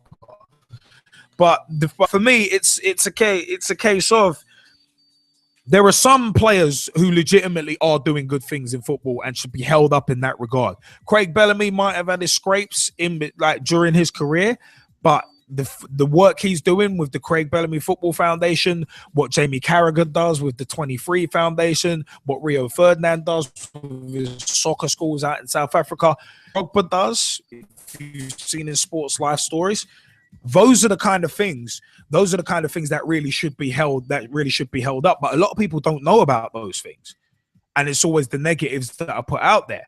But for me, as I said, football is a microcosm of society, and for me, there's not many role models in society on a general basis. Nelson Mandela has passed away. Martin Luther King passed away. Malcolm X passed away. Mother Teresa not around. Gandhi not around. A lot of the big time role models who you would look up to and say they were bastions of change, great figures in humanity. There's not many of them anymore. There's not many of them who don't end up looking like hypocrites by the time it's time for them to shuffle off this mortal coil, as my mum would say. So it's one of them. Also, I'm not a fan of celebrity culture, and I'm not a fan of footballers as role models on a general basis in the professional game. If you come away from the professional game and come down a few levels, then you've got quite a few role models around. Women's football has a hell of a lot of role models around. Rachel Yankee, Alex Scott, Casey Stoney, among others. You could look upon as role models and say, you know what? They are doing things the right way. They do not bring the game into disrepute. They don't go around doing stupid stuff like getting involved in rape cases away from the game. They are stand-up people. So it's one of them ones. That's the way I would look at it. So, G-Man, I don't know if you agree with me on that, but all right. No, the reason why I put the question out there is because I really don't know. But to be honest, I've always said that I found role models in football. I'm not the type of person that looks at every person and goes, oh yeah, they're rich and famous, that's my role model, I love them. No. I'm not like that. I'm just, in general, I know who my role models are, who I look up to, and I think in all nooks and crannies of society, whether they're a butcher, baker, or a goal scorer maker, you get me? So I thought we were gonna say candlestick maker, book up. I was gonna, but I was trying to keep it football related. Goal scorer maker. Yeah. But yeah. No, I'll totally agree with you. It is a case of, hey, find your role models where you can, but you got to make sure you pick right. But you know what? It is one of them ones where we still got a lot more show left. Remember, facebook.com/Pitch Talk, at Pitch Talk on Twitter. 07535804466 is the mobile number. Call us, text us, let us know your views. And we are Pitch Talk 1 on Skype as well. Chet Evans, should he be allowed back into football? Let us know. Let us know what you think. You know what? It's time for us to skip into our next segment. So we will pause that particular track that we were on because it is time for maybe one or two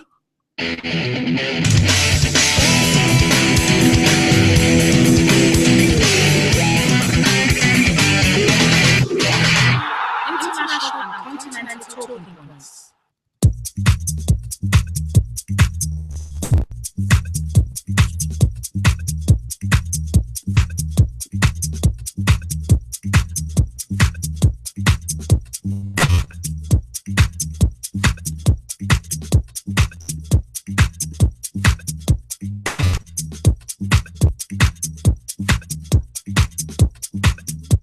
We are live as live can be. International Continental Talking Points African Cup of Nations has been shifted because Morocco will not host the finals. This was from the 11th of November 2014. Morocco will not host the 2015 Africa Cup of Nations because of its fears over the Ebola outbreak elsewhere on the continent. The Confederation of African Football, CAF, had confirmed. They have actually expelled Morocco, who would have qualified as hosts from the finals. It did not announce a new venue for the tournament due to take place on the 17th of January to the 8th of February 2015. But there were 3 nations who had expressed an interest, and the new host actually was confirmed on Wednesday. We're going to get into that in a second. Morocco were given until Saturday to make a final decision on whether or not it would host the tournament. It had asked to postpone the competition until 2016. Egypt stated it will not host the tournament for economic and political reasons, while 2013 and 2008 host South Africa and Ghana have also ruled themselves out of contention. Now, there was potentially Gabon who co-hosted in 2012 with Equatorial Guinea. They were mentioned, but they only have 2 stadiums available. So that's Gabon. Angola hosted in 2010 and have the stadium and financial ability to host at short notice.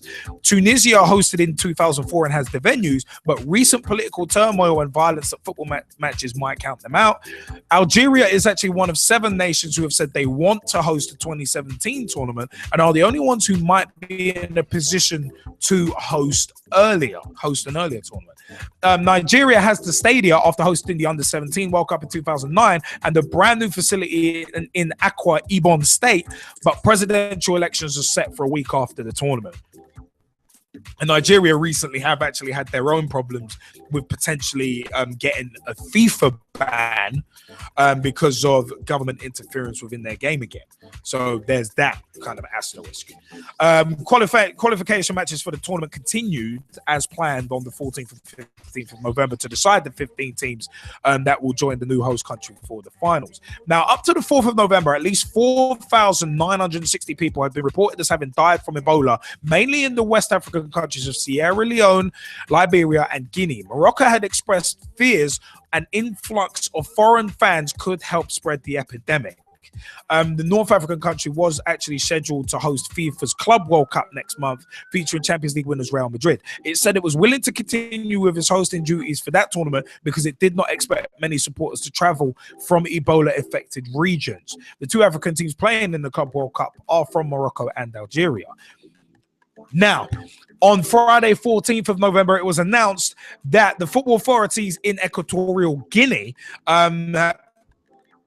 announced that the country will host the 2015 Africa Cup of Nations after an agreement was reached with the Confederation of African Football. The country's national broadcaster on Friday said the decision stems from the fact that the country has in the past hosted several delegates from the Confederation of African Football, and the country is fast improving infrastructure is built to be capable of hosting the tournament.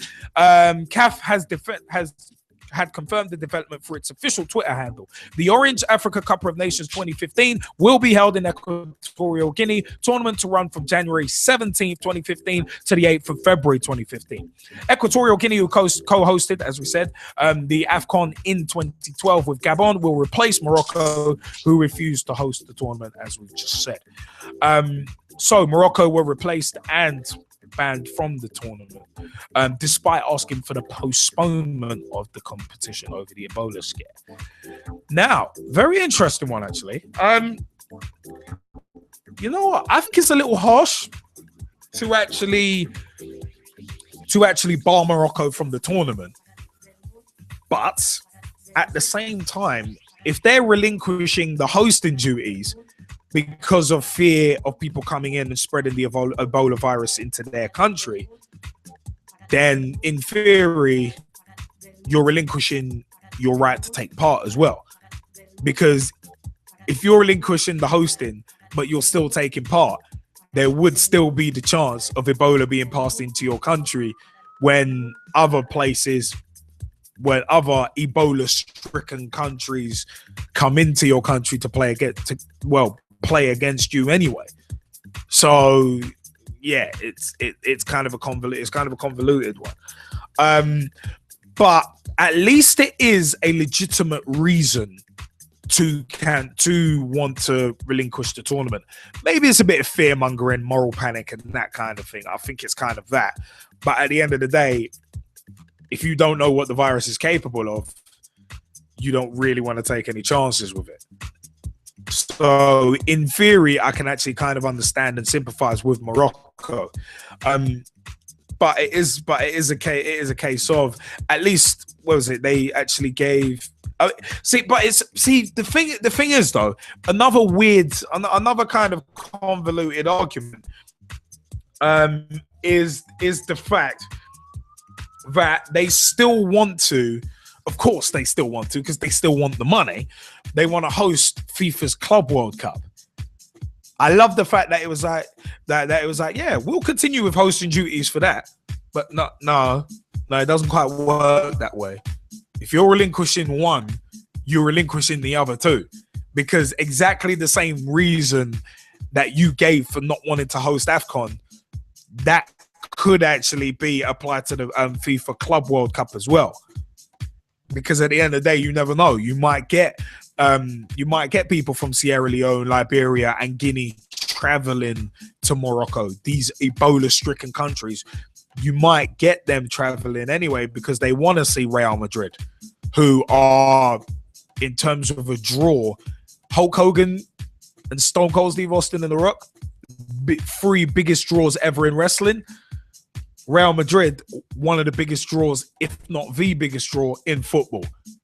So you think people from Sierra Leone, Liberia, and Guinea are less likely to travel to see Real Madrid? Yeah, okay, doesn't compute for me. So the fact for me, it's there. The proof is in that pudding. I mean, G-Man, what do you reckon of this, man? Well, you know what? First of all, I just want to say hats off to Morocco, you know, for being proactive and, you know, to me, like, they've actually thought about the whole African Nations Cup, you know, the movement of people, the potential spread of the virus, you know, and like you said, they don't really know what the virus is capable of. A lot of people around the world don't know what the virus is capable of. You've got America where you've got 10 cases now, and you know they got more sophisticated technology than they do in the likes of West Africa, some West African countries. And like Nigeria had 4 cases, and then when Nigeria had 4 cases, you know, the Western media were acting like, oh, there's a big issue. And obviously, once it got revealed that it was in Sierra Leone and those places, obviously the numbers there were a bit more dramatic. So I think in terms of, because the African Nations Cup is in Africa, and you know it's concealed to that one region of the world, and there's going to be a lot of movement on that continent. You know, I can understand where their fears come from. Totally understand where their fears come from. So, you know, if again, like same what FIFA done with Brazil, they're gonna push ahead anyway. You know, they're gonna push ahead anyway. They're, you know, whether there is any you know, discrepancies into you know, safety or not knowing enough about what's happening in that region of the world, like they're just going to push on, going to put the World Cup on. They're going to try and put on the best event that they can. And if anything goes down, it goes down. You can just say, well, we didn't know it was going to happen. That's how FIFA seems to roll. And if nothing does happen, it's the greatest tournament. It's one of the greatest tournaments that this continent has ever had. That's what they're going to say. Well, at least they've got Equatorial Guinea as a replacement. I mean, at least they drafted them in at short notice, and it's like, right, Equatorial Guinea, okay, fine, you're okay with that, take it. Well, the fact of the matter is, like, you actually see, right, another West African country, Ghana, you know, don't really want nothing to do with it in terms of hosting the next one. And Egypt pull out of it for financial reasons. Well, you would have thought financial, even though Egypt has had their being a war-torn country over the last like 3 or 4 years, and you know it's feasible, but you would have thought, like, you know, like what an African nation generation of some sort of finance. So, but they did cite political reasons as well. It's economic and political as well. But in terms of, I really don't knock Morocco. It's like you said, it's fair, and we're at a point in time where we just don't know enough about Ebola. And it's safety first, isn't it? And if they think for their people, safety first. No, very true. I actually believe that, you know what, where you said that it's one of those things, oh, well, the other 2 competitions they've been stripped of, and also not being able, they've been stripped of actually going into the competition. They probably knew that already. They probably knew that because they just didn't want the competition to be on. They just wanted to, you know, let's sort out what's happening first. Let's find out more. Let's see where this is going, where the numbers and figures are going with the whole Ebola crisis, and then let's put on a tournament. They just think it's too short notice to just put on a tournament, or not too short notice, but it's too close to the outbreak. Yeah, which is said is understandable. It is understandable.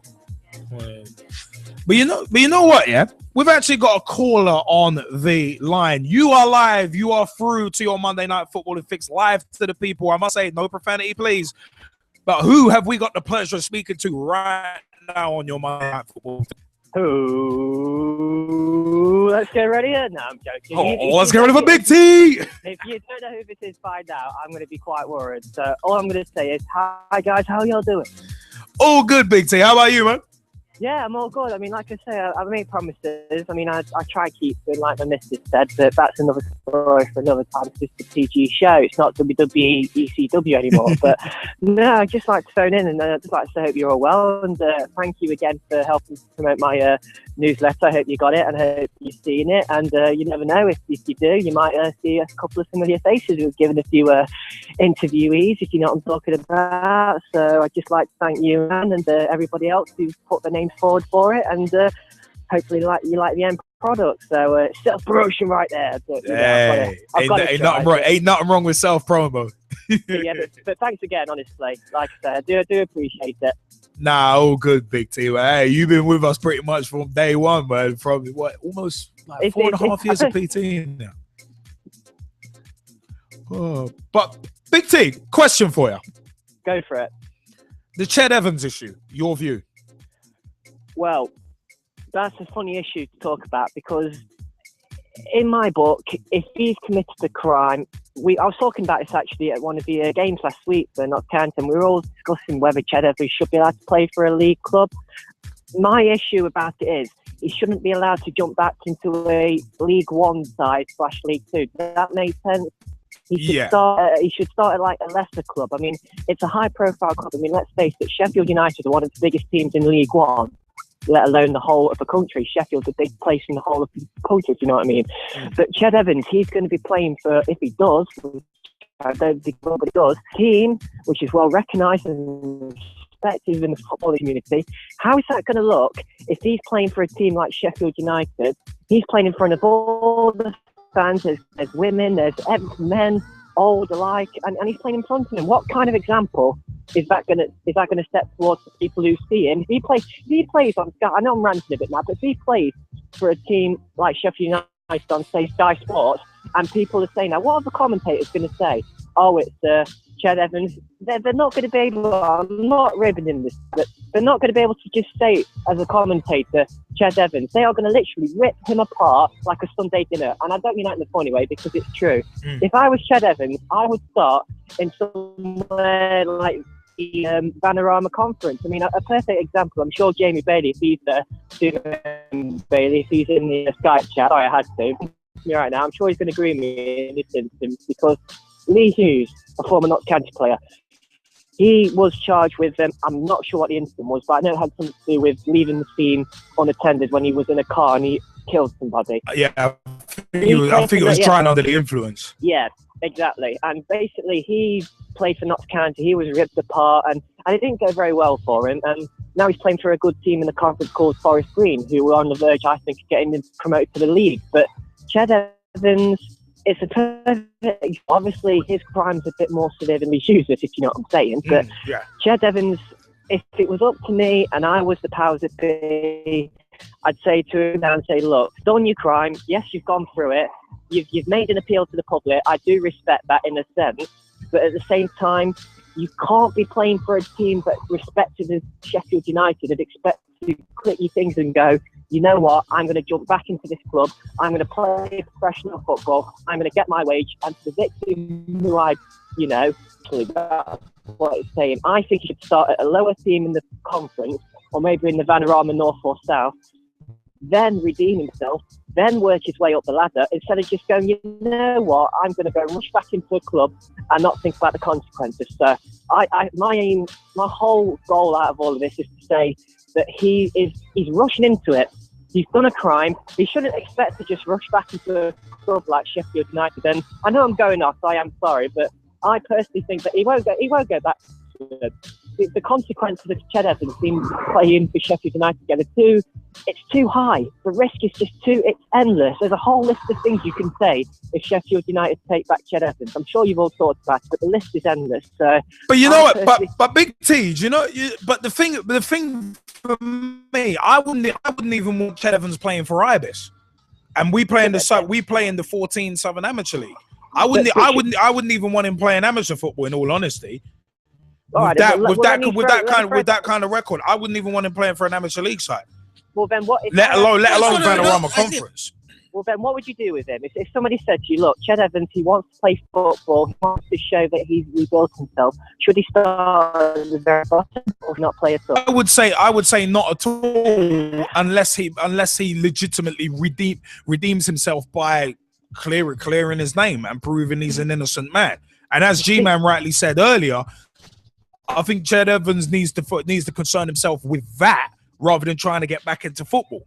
It's one of them ones you want to concern yourself with clearing your name first and foremost. Because if you are that desperate to prove that you are innocent, you'd have tunnel vision. You'd be like, you know what? I'm going to prove my innocence. Getting back into football. No. That's on the back burner. I need to prove my innocence. That should be it. Well, then let me just one quick question before I love you and leave you. The quick question I'll ask you all, especially Gav as well, and Jamie and everybody. You know that video, what he did with his girlfriend? Do you think that was legit, or do you think that was that? Because personally, from my point of view, I looked at his eyes and I looked at the way he was sitting there, and I personally, this is from my heart, I think he was putting it on a bit. It was the way he was talking and acting and sounding like, well, I've redeemed myself. I've been through parole. And I'm just looking, I'm thinking to myself, mate, you're reading that from a script. You've not took the time to read that and say it to the public. I think that was an act. I mean, but what do you two think about it? Based on that video? I actually haven't seen that video, and I've personally avoided it. I've avoided it because it's very easy to read a script with a little bit of feeling. But I mean, people get paid to do it in dramas. People get paid to do that, so it's very easy. It's very easy to do that, and it's quite easy to kind of put on the misdirection play and the deception play. Yeah. Do you think he would have made that script? No, that would have been drawn up by lawyers. That would have been drawn up by lawyers. But then that's why I'm agreeing with you. I'm agreeing with you on that point. You know, with media as well, Liam. Wait, guys, wait, hold on. Let's not talk over each other. G-Man, you were saying? I'm saying doing stuff like that, and you would media terms, that's just PR. And you know what? Like you said, it's going to be scripted. You know what? He's not actually going to come from the heart. You never know if he's going to be the best type of speaker, because we've had countless of people, and you know, where they've been key speakers, and we've basically had in front of the camera. Yeah, we basically had to coach him through interviews. Yeah. It's really hard to tell if he means it or not, if he is reading from a script. For me, it's just one of those things. He needs to clear his name, forget the football. If you really are about clearing your name, you ain't going to try and push yourself out there so that there's a lot of negative light on you. And at the moment, he's getting a lot of negative light from the media, from people associated with the club. And that's because he's trying to go down an avenue which I don't think the doors are open to him. Yeah, I wholeheartedly, I actually do agree with that. I do agree with that. But see, are you sticking around with us? Yeah, you know what I'm going to be doing. I'm going to keep myself next 10 minutes, and then probably if I get myself a few, not every hole's a goal, and keep myself stamina fit. Because I've got a little, I'm literally back home now, and I shouldn't be saying this live on air, but I've got a chart that I have to keep my cardio up to yours. So I'm just gonna see if I can meet up to that. But honestly, like I said, I'll be sticking around. I'll be coming back, and not literally, but I'll be coming back to the show and giving a ring in. And yeah, like I say, I'm just thankful that you're going to be promoting this thing for me. And like I say, I hope you enjoy yourselves being in it, and like I say, keep up I shall speak to you all soon. I hear that. Wait, big tech, before you go, Jaymie Bailey, it's got to be quick because time is tight. Did you want to ask Big T something? Yeah, I just wanted to find out the question and if it has anything to do with Riva Steenkamp and Oscar Pistorius. I have a feeling that if it has or it hasn't, I still think there's a legitimate question to be asked to everybody else. That it's pretty much down to the Ched Evans thing, and I'll ask everybody else in the same light. If he wasn't there, then how would you know how the person feels? And it's the same thing with coaching. If you really want to get back into coaching, sometimes everything else takes a back burner. If you want to get back into football and playing it, sometimes everything else just literally takes the focus away. And it's something that I pretty much know very well. But the question really is are you really going to be worried about clearing your name when you want to really push yourself just to do what you love doing? Well, similar to that's kind of almost the opposite of what G-Man was saying in terms of, right, if you really were focused on clearing your name, nothing else would come into your mind but clearing your name. You'd have tunnel vision. Exactly. Not really. That's the thing. But as you said, time is pushing. For me, I would say that if you really love the sport and it's your wholehearted, there's nothing else that you really want to do, and there's nothing else that you really want to. Then yeah, you can clear your name. But what else are you gonna do? You're just gonna sit there and wait for the game just to tell you that you can go back? That's just not. Well, it's a case of priorities. Well, it's a case of priorities. It's one of them ones. Do you? No. You know what? I want to ask just before we go on. It's a case of, all right. So you'd rather play football as a convicted rapist rather than take time to clear your name first? This is kind of, to me. This sounds like you wouldn't work out. Wait, hold on. To me, that kind of sounds like the same as you wouldn't want to work in a place like you wouldn't want your rent's not getting paid. You've got no other source of income, but you wouldn't want to work in a place like Sainsbury's because you see it as beneath you, and you've got the tunnel vision that you just want to. No, I don't want to lower myself to work there, but even though my rent's not getting paid. It's like I personally don't get where you're coming from with that. To be honest, I don't agree with it. My point is basically simple. As far as he's concerned, he still feels that he's innocent. Yeah, that's fine. But he was convicted and served half. Got an appeal coming up. That's fine. That's everything that he's still dealing with. As far as I'm seeing it, rapists should not really be in the sport. Just is going to kill somebody. Okay. AKA Patrick Kluivert. My situation is if you don't know the story, then how can he be a convicted rapist? Why is he appealing? Why is he appealing for something that actually he doesn't? There's no evidence to that he knows about. But the fact of the matter is, there is something called a frivolous appeal. Yeah, but nobody knows the story, so it's one of them was apparently Kyle. This is where the lawyers are coming into. No, but apparently, it's one of them was if no one knows. Hold on. No, but hold on though. The fact of the matter is, if no one knows, get convicted.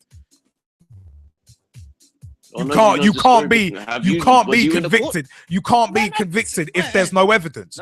He was convicted and he was convicted and he served half of the sentence. When you tell to somebody, you can't be judging Jordan Henderson for his mistake on Saturday. As far as I'm concerned, I didn't say that. Say nothing to Jordan. I didn't say that. Jordan Henderson, and I can't complain about Jordan Henderson. When did not at that level? When did I ever say that?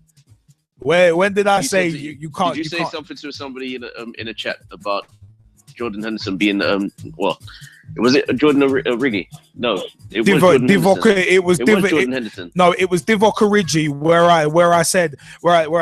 someone said, "Oh, he's got absolutely no awareness" or something to that effect, and I said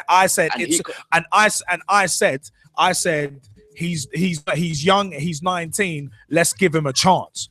I didn't say that person can't make that sweeping judgment, but I'm saying let's have a little balance. So there's two different things there. Saying that someone can't do something and encouraging balance are two different things. I know that, but I'm saying can that person make that judgment to say that he can't play football? No. Because he's not at that level, number one, and Origi's played a lot better and higher than that person. So therefore, they shouldn't have an opinion themselves. That's my point. That's where I'm getting at, and that's the reason why I'm holding this personal opinion to myself. Because if you don't know the story, you can't say what he can and can't do. I just don't think Sheffield United should really give him the opportunity to go back into football at that level, like Big T said. All right. Well, at least I don't think he should be. If you don't want him at Ibis, well, maybe there is a team in Sheffield that he can play for. That's all. Well, it was one of them ones. You know. Yeah, go on. Wait, it's gonna have to be quick, and then we're gonna have to leave it there because we still got the corruption in football. There's an old saying, yeah, innocent until proven guilty. Yeah, Ched Evans was found guilty. Now the case with Ched Evans now is it's guilty until found innocent because he's got his appeal. So because he's already been convicted and he's already served the time. So it's one, and people will have an opinion to what he can't do because, like you said, Liam, morally, that's where some people stand. Morally, they don't want to see rapists in the game or around children or benefiting in certain walks of life.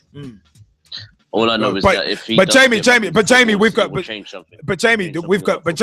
leave it. We've got to leave this where it is. We've got to leave this where it is. But the fact of the matter is, as I said, if he clears his name, if Ched Evans clears his name, all right, fine. There's no problem. There's no problem there. But the fact of the matter is, until he does clear his name, then he's got a big issue. And we're not talking about the magazine either. But you know what? The fact of the matter is, we got to pause that current track we're on because we just got a few messages from some friends and well-wishers of the show. So we will be back in just a few minutes. We'll see you in a second. The football talk show that holds back nothing on opinions. Straight shooting LJA. Hi, I'm John Sitton. Grassroots coach Manisha Taylor. Hello, I'm Rob Perez. G-Man. Samir Sonic, Motivate Sports and Fitness. Christian Caron-Bleu. Matt Hodgson, Director of the 4-year plan. We the people, for the people. Jazzy Fizzle. Your Monday night footballing fix. Make sure the pitch is where we eat. The pitch is where we sleep. And the pitch is where we talk. Each and every Monday night of your lives at youtube.com/pitch talk. For podcast links and information, check out our official website www.pitch-talk.com. Your Monday night footballing fix, Pitch Talk, is brought to you by and in association with. Facilities are provided for your Monday night footballing fix by In Situ. Create, engage, and inspire by visiting insitu.go. Simply exclusive entertainment. If you need a party or rave film, go to sxemedia.com for more information. Apparently Rich. Simple yet effective web solutions to help get your company off the ground. Visit apparentlyrich.com for more information. And LJA Productions, the new blood in digital video. If you need a video filmed and or edited, check out ljaproductions.co.uk.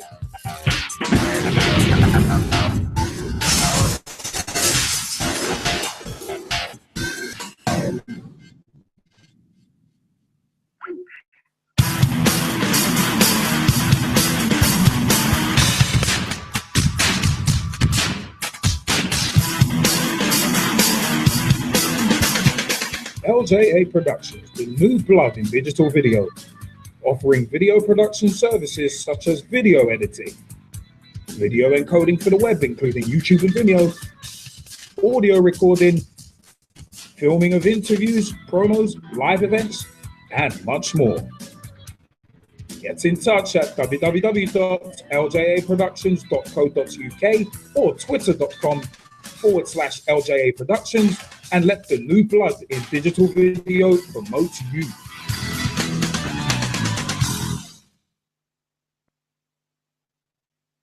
Pitch Talk is brought to you by and in association with the one-stop shop for all your coaching needs, Motivate Sports and Fitness. Check out motivatesportsandfitness.com for more information. The new football culture magazine, Thin White Line. Check out thinwhitelinemagazine.com for more information. Storm FM with new hot releases played daily. Feel the boom at stormfm.net.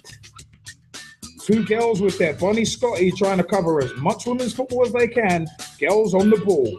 Check out girlsontheball.com for more information.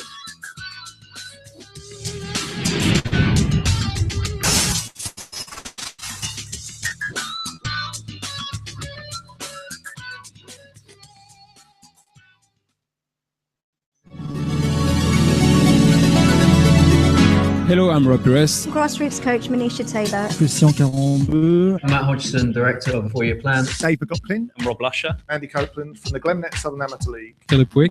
I'm CEO of 14. Former chairman of Ibis FC. Chairman of Alexandra Park FC. And you're listening. And you're listening to Pitch Talk. The only place to get your Monday night footballing fix. Because the pitch is where we eat. The pitch is where we sleep. And the pitch is where we talk. Make sure you join the revolution, the football revolution.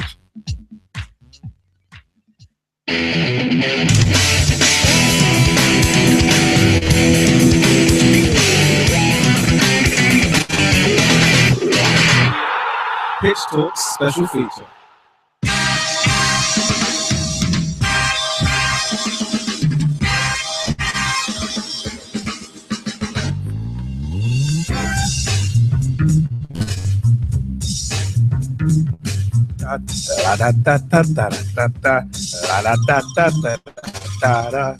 Yeah, we're going to roll into our corruption in football special feature. But first and foremost, we do have some views on the socials. We did have a text from Big T saying, you and Jamie, us and Jaymie Bailey make some valid points. But for me personally, I feel Ched Evans should start at the bottom of the Football League pyramid if he is really remorseful and sponsors a women's charity / donates his wages. So that's from Big T. Throw them T's up and thank you for that opinion. G-Man, have we got more on the socials? Yep, we have. And big shout out to the Facebook, Twitter, Google Plus crew, and all the other social networks out there, all the people that were listening to our Mixler feed earlier on as well. Thank you. So on Facebook, we had a question, one of many questions. Are footballers role models? And if not, is football really a good thing for society then? And Craig Django Gilbert has said, seeing as so many kids look up to them, yes.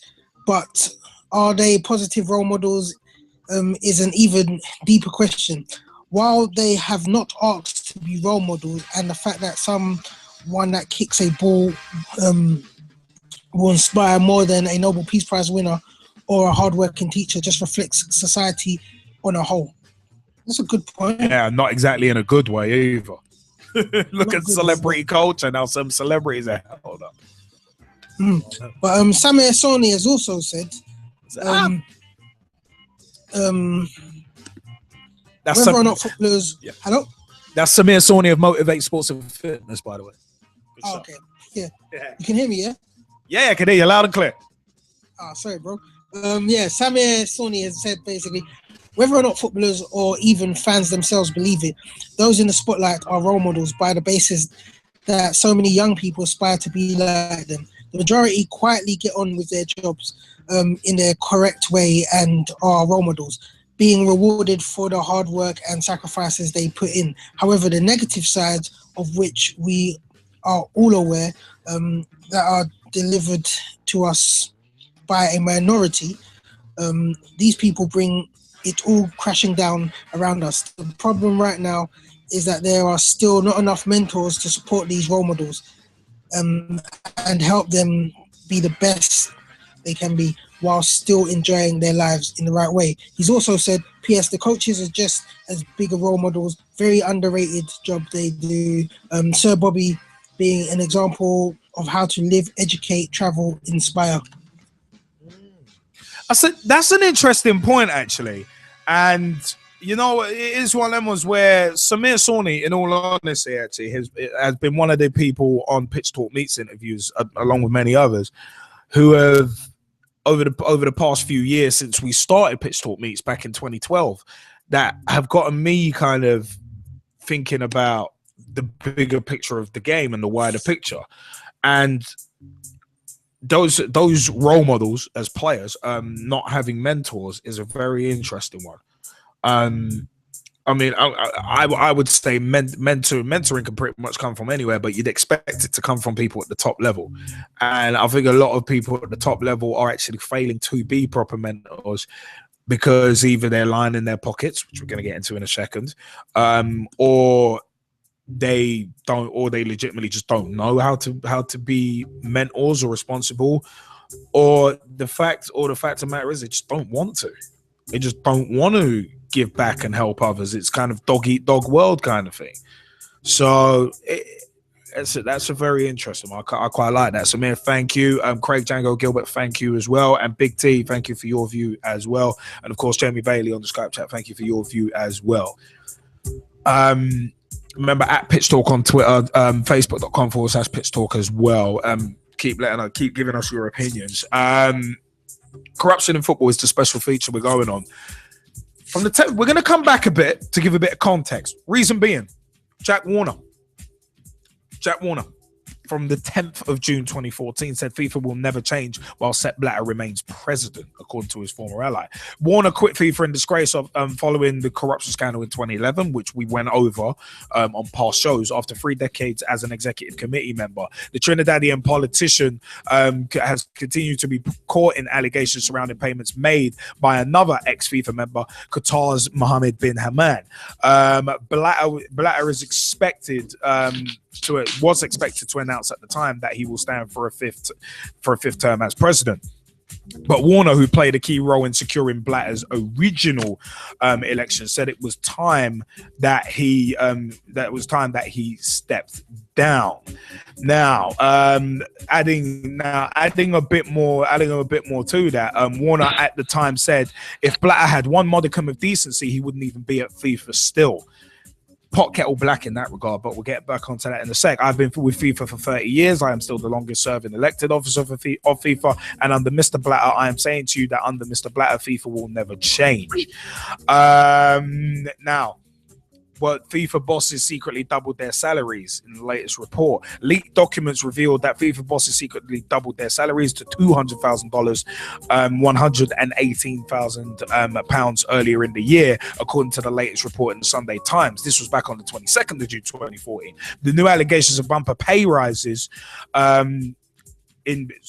bumper pay rises in secret comes despite football's under fire governing body faces some of the most serious corruption claims in its history, this being the most recent in a series of condemning reports. It is also alleged that the controversial president Sepp Blatter awarded members a total of $4.4 million, £2.59 million pounds in bonuses from the cash organization, the organization raked in at the 2010 World Cup in South Africa.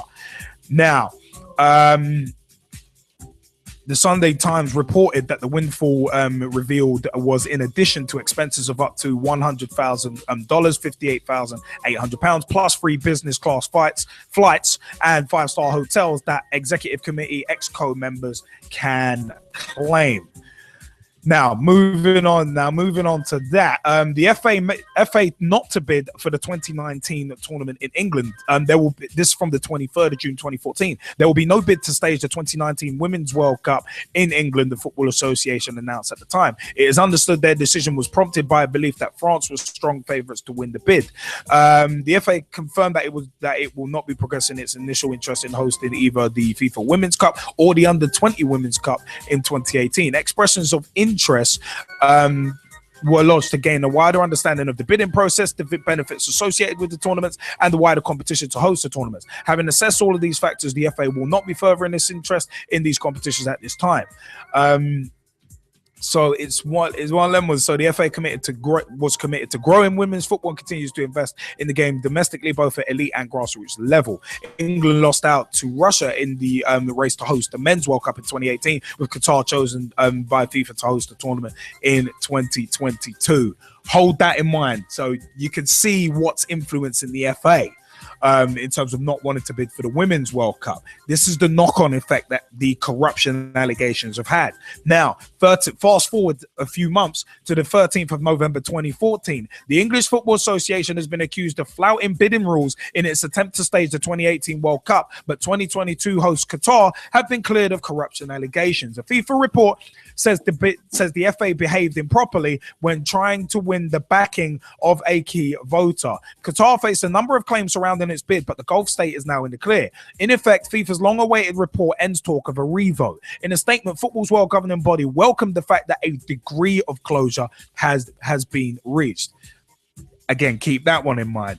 Britain's FIFA Vice President Jim Boyce said, I feel it is now very important that people should concentrate solely on the wonderful occasion that the World Cup provides to many millions of people who enjoy our game.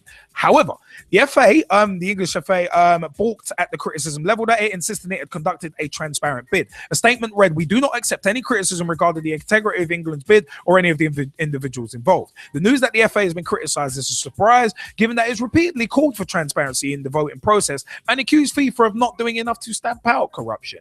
The FA is accused of trying to curry favour with former FIFA Vice President Jack Warner, who quit his role in 2011 amid bribery allegations, as we mentioned. Individuals involved in England's bid could now face action following the conclusion of the 2-year inquiry, which was led by American lawyer Michael Garcia. FIFA's report, which looks at the conduct of other bidding nations for the 2018 and 2022 World Cups makes a number of damaging points about the conduct of England officials.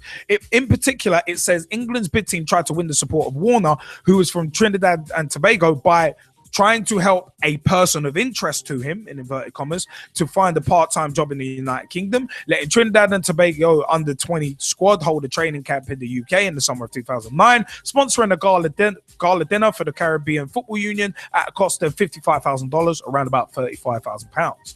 In the 42-page report, Hans Joachim Eckert, FIFA's independent ethics adjudicator, writes that England's bid team showed a willingness, time and again, to meet Warner's expectations. By doing so, it damaged the image of FIFA and the bidding process, in inverted commas. FIFA's inquiry looked at the conduct of all the 9 bidding teams. It was initiated after a number of corruption allegations were made once voting had taken place in 2010. Russia won the right to host the 2018 World Cup, and Qatar won the right to host 2022. But it's one of them ones. Russia beat off England, as well as joint bids by Holland and Belgium and Spain and Portugal. England collected just 2 votes after expressing high hopes of winning. To much surprise, Qatar were awarded the 2022 tournament, edging out Australia, Japan, South Korea, and the United States. Qatar were subsequently accused of paying FIFA officials $3 million to secure backing for the bid. However, they have now been cleared of wrongdoing, although the report said there were certain indications of potentially problematic conduct of specific individuals. So there's a contradiction right there. Qatari officials said they were busy digesting the contents of the report, but in a statement commented, "We cooperated fully with the Ethics Committee's investigation and continue to believe that a fair and appropriate review will demonstrate the integrity and quality of our bid." As for Russia, they have also been cleared, although the report noted its bid team made only a limited amount of documents available for review. Again, another contradiction right there. According to the report, the Russian team hired computers that were subsequently destroyed, denying the inquiry access to email accounts. But Alexei Sorokin, the chief of Russia's 2018 World Cup Organizer Committee, said this country had nothing to hide.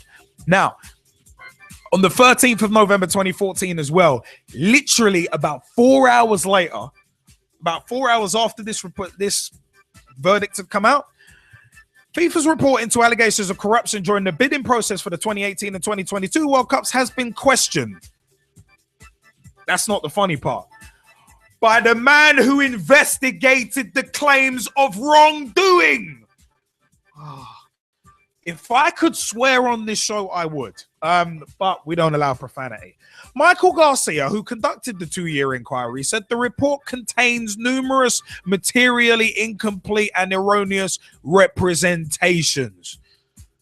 Oh my God. But Garcia's statement, issued less than 4 hours after the report was published, has reopened the debate about the validity of the bidding process for both the 2018 and 2022 competitions. Simon Johnson, who led England's 2018 bid team, described the twist in the saga as farcical. You don't want to know what I said when I first read this. But anyway, but basically he added, Simon Johnson added, before that statement by Mr. Garcia, I was saying that it's very difficult to have confidence in the conclusions of Mr. Eckert's report, and that it looked like a politically motivated whitewash. Now that I have seen Mr. Garcia's statement, I am absolutely convinced that the report is a politically motivated whitewash. Now, instead of bringing closure, they've done the complete opposite. Ex-FA chief David Bernstein has said that that UEFA should consider a boycott of the next World Cup unless FIFA agrees to proper reform. Bernstein was appointed FA chairman in January 2011 after England's bid to host the 2018 tournament ended in failure. England, he was quoted as saying, "England on its own cannot influence this. One country can't do it. If we tried something like that, we'd be laughed at. I think England within UEFA undoubtedly have the power to influence FIFA, but to do so, they would have to consider withdrawing from the World Cup, the next World Cup, unless proper reform, including Mr. Blatter not standing for a fifth term as president, is carried out at FIFA. If I was at the FA now, I would do everything I could to encourage other nations within UEFA, and there are some who would definitely be on side. Others may not be to take this line. At some stage, you have to walk the talk, stop talking, and do something. It sounds drastic, but frankly, this has gone on for years now. It's not improving. It's going from bad to worse. There are 54 countries within UEFA. There's Germany, Spain, Italy, France, and Holland, all powerful. You can't hold a serious World Cup without them. They have the power to influence if they have the will. I think it would be supported by responsible people in this country and actually by the public, although because although the public of course want to see England play in the World Cup, I'm sure they will be prepared to take a degree of sacrifice to see that happen. Now, you know what, yeah. Bernstein has actually also quit FIFA's anti-discrimination task force, it must be noted, which was formed in 2013, saying, "I've resigned for two reasons. Firstly, the body has been pretty ineffectual. I've been on it for more than a year and we only had one meeting. Secondly, because frankly, I don't wish to personally be associated with FIFA any further." FIFA sets up these things, and we've seen it with their regulation that look good in theory, but don't seem to do very much in practice. Hey, G-Man, do you remember three words? Three words in regards to FIFA and the Council of Wisdom. Yes, that's what I was alluding to. The Council of Wisdom. Yeah, look good in theory, but don't seem to do very much in practice. Council of Wisdom. I rest my case. Thank you. Good night. But anyway, no, you know what? Yeah. Once again, I find myself criticizing FIFA. The fact of the matter is, as much as some people may think I like criticizing and ranting about FIFA, I actually don't like doing it. I really don't like doing it. And G-Man might be laughing in the background, but I really don't like having to criticize the powers that be. Because if I'm looking at it as if I'm having to criticize the powers that be, then that means they are doing something wrong. Actually, you know what? This tune's probably apropos for it. But I have to say, let me think about it before I rant. But you know what? The fact of the matter is this. Yeah, if the PTB weren't getting it wrong so often, then I wouldn't have to kind of pick holes in what they do. And I wouldn't need to. Wouldn't have to, wouldn't need to, wouldn't have a reason. Now, the fact is, how can you have a report come out that you've done for 3 years? How can you have a report that you've done, the results and the findings have come out, and decisions have been made, and that clear two countries of wrongdoing and corruption, and then less than 4 hours later, you come out and basically denounce the report that you did? This is I don't know if anyone else sees this, but that is a next level of idiocy. How can you come out and basically denounce what you did? That means that what you did, you've wasted 2 years. You're in Garcia, Echo, the guys are idiots. Oh my God, my head's gonna explode. It's you know what? To paraphrase Jim Cornette from his Breaking Kayfabe, it's one of them was he was talking about something to do with Ring of Honor. I'm talking about FIFA and the people doing these reports. It's an effing circus. It's an effing circus. Oh my God. I said, it feels like my head's going to explode. What? How can you come out and say, yeah, I've done this report over 2 years, then denounce it hours later, saying that there's erroneous facts and and basically say there's incongruities within it? It's either the report clears people of wrongdoing without any reasonable doubt, or the report was a waste of time. Make your mind up. What is this, a Tame Impala reference? Why won't you make up your mind? What? I don't get this. I really don't. I'm struggling to get this. It might be that I can't comprehend corrupt morons, which I'm not a corrupt moron, so I think that's the reason I can't understand them. But the fact of the matter is, Sepp Blatter, in my personal opinion, is not only a corrupt moron, but the people he's hiring to do stuff are exactly the same as well. I've criticized our own FA on a number of occasions in terms of dropping the ball, but they've got a legitimate gripe in terms of, wait, so you're criticizing us for what we did, even though we were encouraging transparency. You're going to criticize us for that when your investigation has been anything but that. One of the major facts in this, that we haven't mentioned, is that the findings of this report, I think it's like a 350-page report, which I personally would love to see, but no one wants to make it public. FIFA do not want that to be public, and they've come out and there's been officials that have come out and said, no, we don't want this report to go public. Firstly, if you don't want that report to go public, you've got something to hide. You have legitimately got something to hide. So what I will say, in terms of this report, in terms of Eka, in terms of Garcia, all I have to say, this is my feeling on the whole thing. I don't know what the hell's going on here. Wait a minute. But I don't like it. I don't like it at all. That's part of my feeling. The other part of my feeling is this. Hey, stuck his flag. Stuck his flag. Hey, stuck his flag. Stuck his flag. And also, it's one of them ones. Sepp Blatter standing for a fifth term. You lied to the public. You lied to the footballing world. And all I got to say is to Garcia, to Eka, to Blatter, Sepp Blatter. And if I want any crap out of you, I'll pick it out of your teeth. That's what I want to say. That's what I want to say to Blatter, Garcia, Eka. Because the fact of the matter is, this whole thing it's hilarious. It is hilarious. It's hilarious, and I'm not even laughing about it. And I love a good joke. The fact of the matter is, how can the man who investigated it? It's just hilarious. Numerous materially incomplete and erroneous representations, which essentially means that there's more holes in the report than an Afchan rug, that is.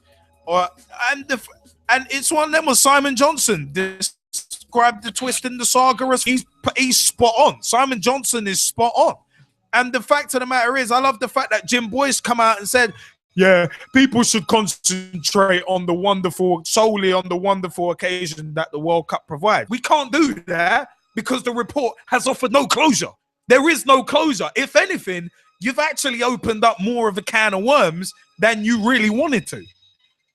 You've tried to close the book, but yet you've just written in the book, which means the book has to be opened up again. And things have to be re-examined. Now, again, it's one of them. There were a couple of things in particular that I actually really wanted to kind of pick out. In terms of England trying to curry favor, that's hilarious because we said at the back end of 2010, early 2011, when the decision to award the World Cups to where they were going to, there was collusion. There was clear collusion and glad-handed. If you can't, Stevie Wonder and Ray Charles could have seen that there was collusion, but by the fact that they had both votes at the same time. Of course, there's going to be collusion. But the fact, but there were two things in particular. England's bid team showed a willingness time and again to meet Warner's expectations and damaged the image of FIFA in the bidding process. No, FIFA, you did that yourselves by basically, without saying collusion. Just like some people have said, oh yeah, Vince McMahon has never encouraged the use of steroids back in the 80s and the early 90s before the steroid trial.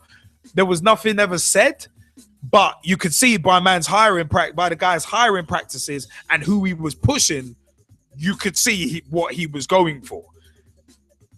Again, FIFA, they didn't have to say, oh yeah, there's collusion. Yeah, you can talk amongst yourselves in terms of this bidding, but the very fact that there were two bids going on at once for 2 World Cups, you're encouraging collusion. You don't have to say it, but you are encouraging collusion. Now, where was it? I said, yeah. The report said there were certain indications of potentially problematic individuals within within the Russia, I think within the Russian and Qatari bids. So especially the Qatari bids. That line in itself is questionable. Certain indications of potentially problematic conduct. So that means someone looked suspicious.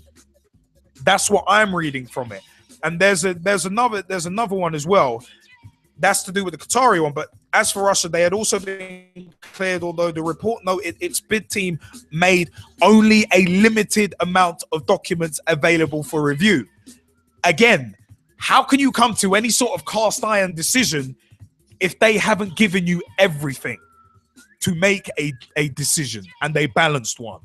That's another incongruity right there. And also, the Russian team hired computers that were subsequently destroyed, denying the inquiry access to email accounts. But Alexei Sorokin, chief of Russia's 2018 World Cup organizing committee, said the country had nothing to hide. So why did you destroy the computers if you had nothing to hide? You see where I'm going with this, G-Man?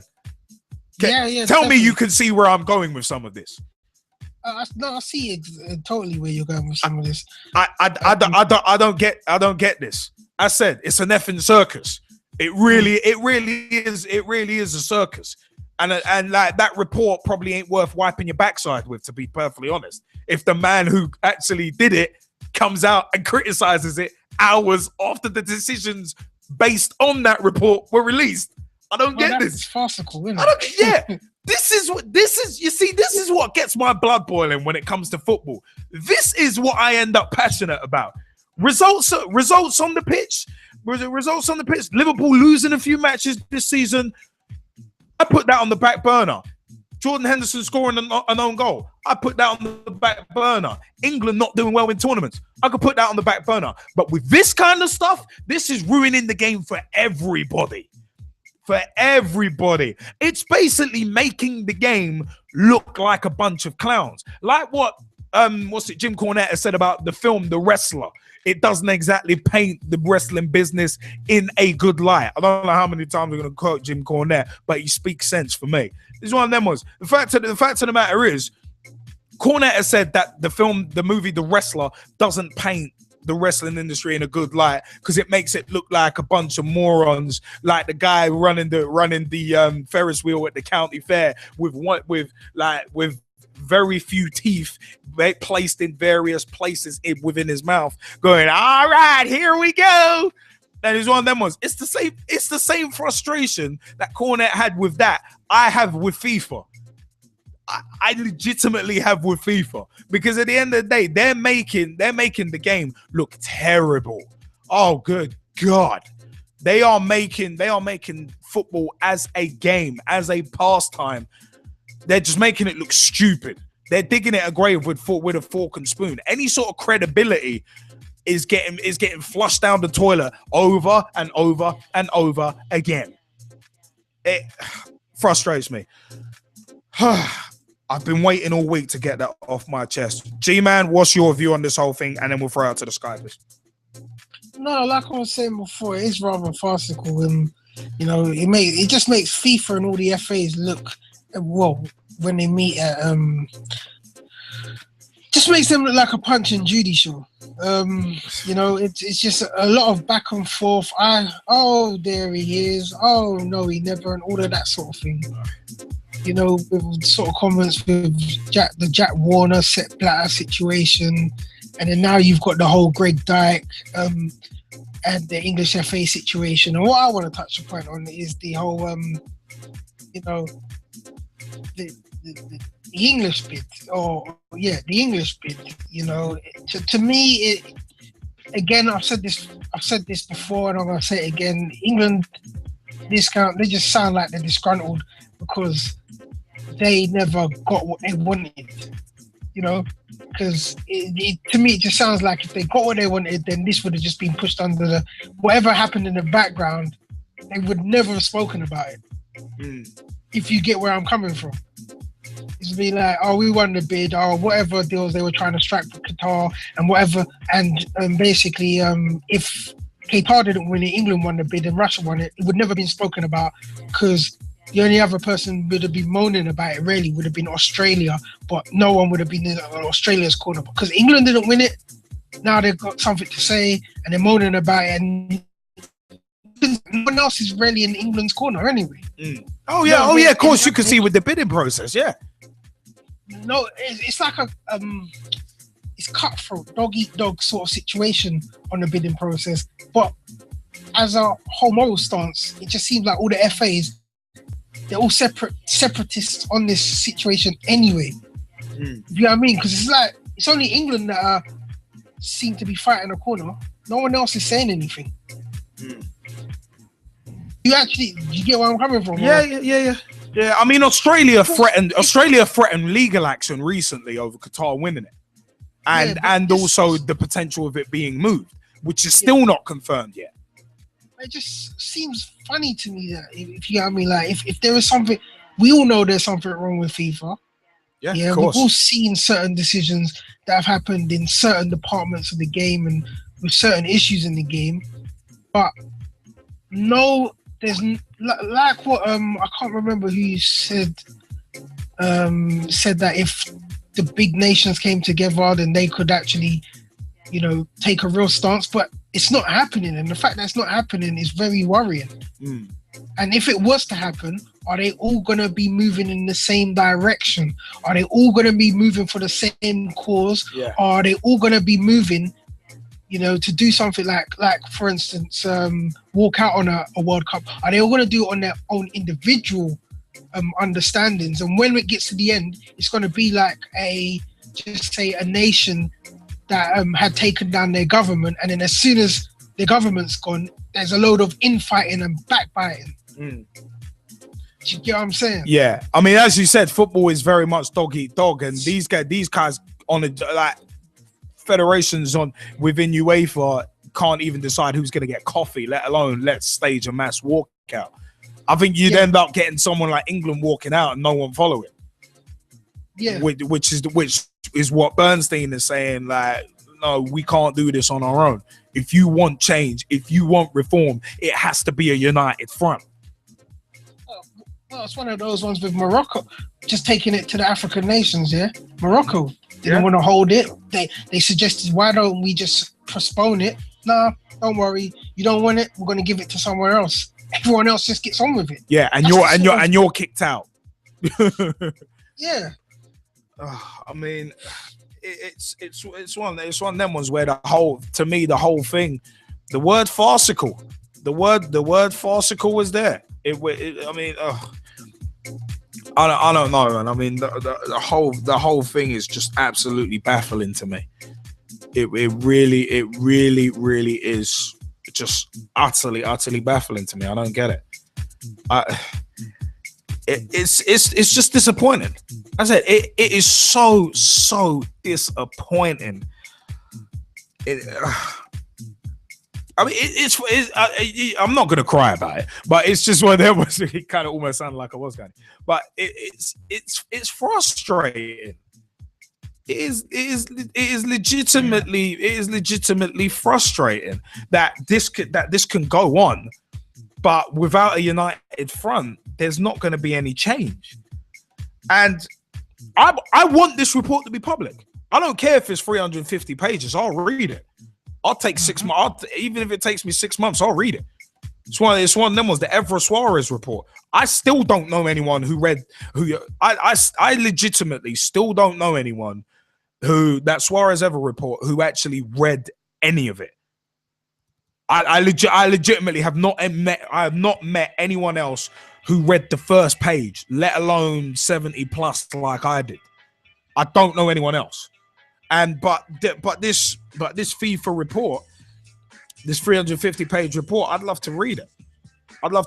I'll take notes. I'll be back on a PT show saying, right, this is what I found. This is the summation that I came to. I'd love to read it. 350 pages or not, I'll just take it as a challenge. It's a book.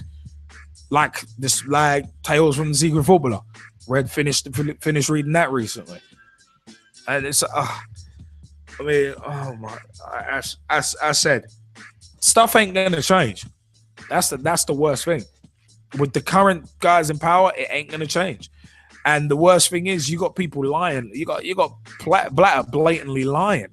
At one point, he said, I'm not gonna go for a 5th term," and then he comes out, "I'm going for a 5th term." What? I feel like Steve Austin in 2001. What? So I don't know, man. I really don't know. I mean, G-Man, have we got anything on the socials? Because I think I need to calm down a bit. No, we haven't. Not as of yet. Cool. I mean, it'd be one. It's one of them ones, man. I mean, this, as I said, this whole thing, it's a joke. It's a joke, and not even a funny one either. Jaymie Bailey, you want to jump in quickly before we move on? Yeah, I don't know anybody that really. I don't know if you can hear me. Yeah, we can hear you loud and clear, man. Go on, man. In terms of this whole thing, it's been a fuss since England even put a bid together. Because I'm pretty sure, if everybody remembers the reason why they weren't even in the World Cup for about 20 years, that is pretty much where it's come down to again. They're not going to, if they don't have to be in the World Cup again just to prove a point, then so be it. But as far as I'm seeing it, this whole FIFA thing is just completely stupid, and really and truly, if England are really going to get a chance just to host a tournament again, then Sepp Blatter definitely needs to step down. It's not going to. He's probably going to go for that 5th term, and Greg Dyke is going to come up with a new plan of how he can mastermind a way just to get England doing something right. I don't know. I just don't understand this whole report. It's become more about the report than it has about the World Cups itself. So I don't know if this is even worth. Where Australia and all the other countries have pretty much have said, well, what can we do about it? You've made your decision, blah blah blah. Well, Australia, I said earlier, Australia were actually threatening to take legal action over it, but then it's been. But they weren't the only ones that were. But hold on, but hold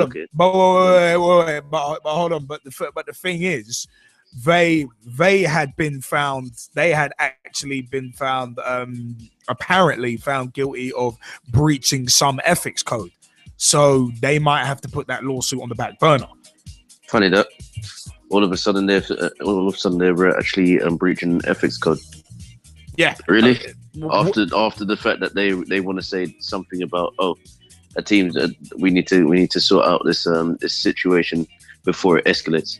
But then you got to look at it. The report that Garcia and Eka did, the report that Michael Garcia worked on, like less than 4 hours later, dude issued the statement basically saying there were a lot of holes in it. So it's questioning the man who actually did it was questioning its validity. So it's a case of what do you believe? Yeah, but this is the problem. This is where I'm kind of. I'm not even concerned about it.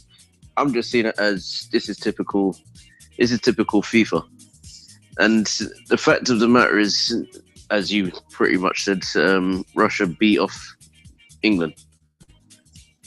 However you want to take that, Russia did beat off England, and they've also been beaten by Qatar.